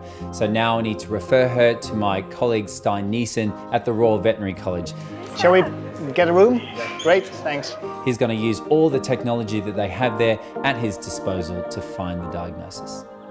So I've spoken to Scott, and we have agreed that the best way forward is to get better pictures of this liver. So the plan for today would be first to put her through the CT scanner, and after that we'll try to also have another go at taking a little sample of that liver to see under the microscope what kind of cells are there. So Scott already tried to get some cells, but they didn't give the answer. So what we're doing is we're stepping it up. We're going to use a bigger, bolder needle to get a bigger piece of that liver, hopefully giving us that answer whether or not it is cancer. She will be treated like a VIP. Oh, good. VID, I guess. That's what she's used to. That's yours. Okay, baby. I'll see you later. Honey's just everything to me and Barry. She's a massive part of our life. Good girl. Here we go. Here we go. I just hope that when she comes around from the recovery that we've got some answers and we know what the plan is to go forward. Good girl, honey. Let's go to sleep a little while. Good girl. So she's nice asleep, she doesn't feel anything, but most importantly it allows us to take these detailed pictures that we're taking just now of her tummy and her chest. And that's all to try and figure out what is going on in that liver and is there anything spreading around the body, and that would of course be bad news. Looking at the images, it's one of the biggest livers I've seen in a dog of this size. You can see it's not the same color everywhere. You've got some darker bits, lighter bits. It's all very blotchy. That's not what we normally expect with a healthy liver. Whatever is going on there is growing in a big way. So now that we've done the CAT scan, what we really need is to get some cells from that liver to be able to look under a microscope and see what kind of tissue is there. Is it cancerous, yes or no? We are going to use a bigger needle than Scott used, and that is advantageous because we will get more tissue and we stand a higher chance of actually making a diagnosis. Let's see what we got. This liver is very mushy, and we can now also see why Scott had difficulties getting a diagnosis in the first place, because it's very easy to be in the wrong bit. That's a much bigger chunk. I'm very hopeful that we will get an answer for them today. We've taken good samples and the pathologists are going to get a look at them just now. So hopefully we'll have an answer for Barry when he comes back to pick Honey up. Hi there, Mr. Wilson. Okay. Hello, baby. Can I take her? Yeah, of course. Hello, baby. Hello. Here's a good girl. Shall we go to a room and have a chat? Yes, please. Okay. Come on, girl. Come on. Here's a good girl. So we managed to do everything, which I'm really pleased about, because I think we've got now the best possible picture of what's going on there. And I have to say that that is not good news in that we do have cancer. When you hear that cancer, I didn't know what I was going to do. It's the worst possible news that we could have had. Now, some types of these cancer you can perform surgery on. With her, there's very little normal liver left. So I think she's coping better without doing the surgery than if we were to do the surgery. Okay. This is a slow-growing tumor, but how long is probably the question you're going to ask me. That I can't answer. That is something we'll just have to see. And although it's not what we wanted to hear, we can now make a plan for the future, because she still has a future. Yeah. And maybe we'll be surprised at how long she still will do well. I wish I could have offered Honey a solution, a cure. But I need to remind myself that it does help knowing the truth. It's best if that we know, isn't it? Absolutely. As long as she's eating and drinking and being happy when you come home, you can say honestly to yourself, she's got a good quality of life. There's no urgent action we need to take. So that puts us in a privileged situation in that we can now plan her journey and make sure that she has as many good days as possible. And should bad days start to appear, we can make quite a quick decision to make sure that she doesn't suffer.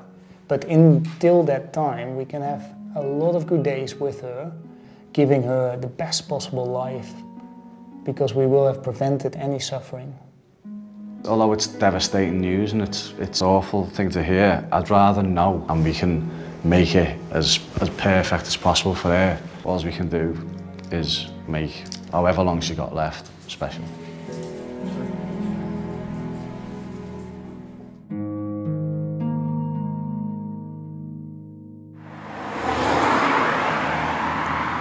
Mummy's been warming it up for you. Yeah, come on then, it's a good girl. Honey's behaviour has changed, yes. So because she's been getting spoilt every day, she will only eat roast chicken, and it has to be hot. That's a nice bit, isn't it?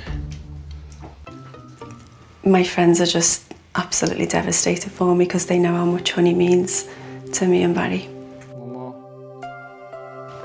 There's a good girl. Lovely. I'm really glad that we went ahead with the CT scan and to know the result really, because it means we can spoil her every day more than what she is already.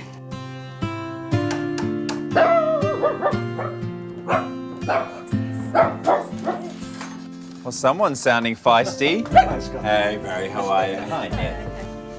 Good to see you. Hello, gorgeous. You've still got lots of spirit, haven't you? All right, well, let's go in and have a chat about that nasty diagnosis, shall we? Hey, come on. Honey is very clearly the boss of this house, and although she's unwell, she doesn't know it. She is really taking advantage. Yeah, and she's living it up. She's got her own cushion, new toys. I mean, this is all sounding pretty good. It's a dog's life, isn't it? Yeah. Thanks for all your help. You've been really supportive. If anyone can live a long time and eat you out of house and roast chicken, it's going to be Honey, isn't it? Hey, you good girl. Yes, you are. Honey doesn't know that she's sick at all, and she's so in tune with my emotions that if I show that I'm upset, she'll come straight over to me and be like, why are you upset? What's wrong? Do you think she's making you sad? Yeah, if she thinks that we were getting upset, she'd be worried to stress it out. Oh yeah, it would. Honestly? Yeah. And Barry keeps saying to me, there's always time to be upset afterwards, so try and enjoy every minute. That's special, isn't it?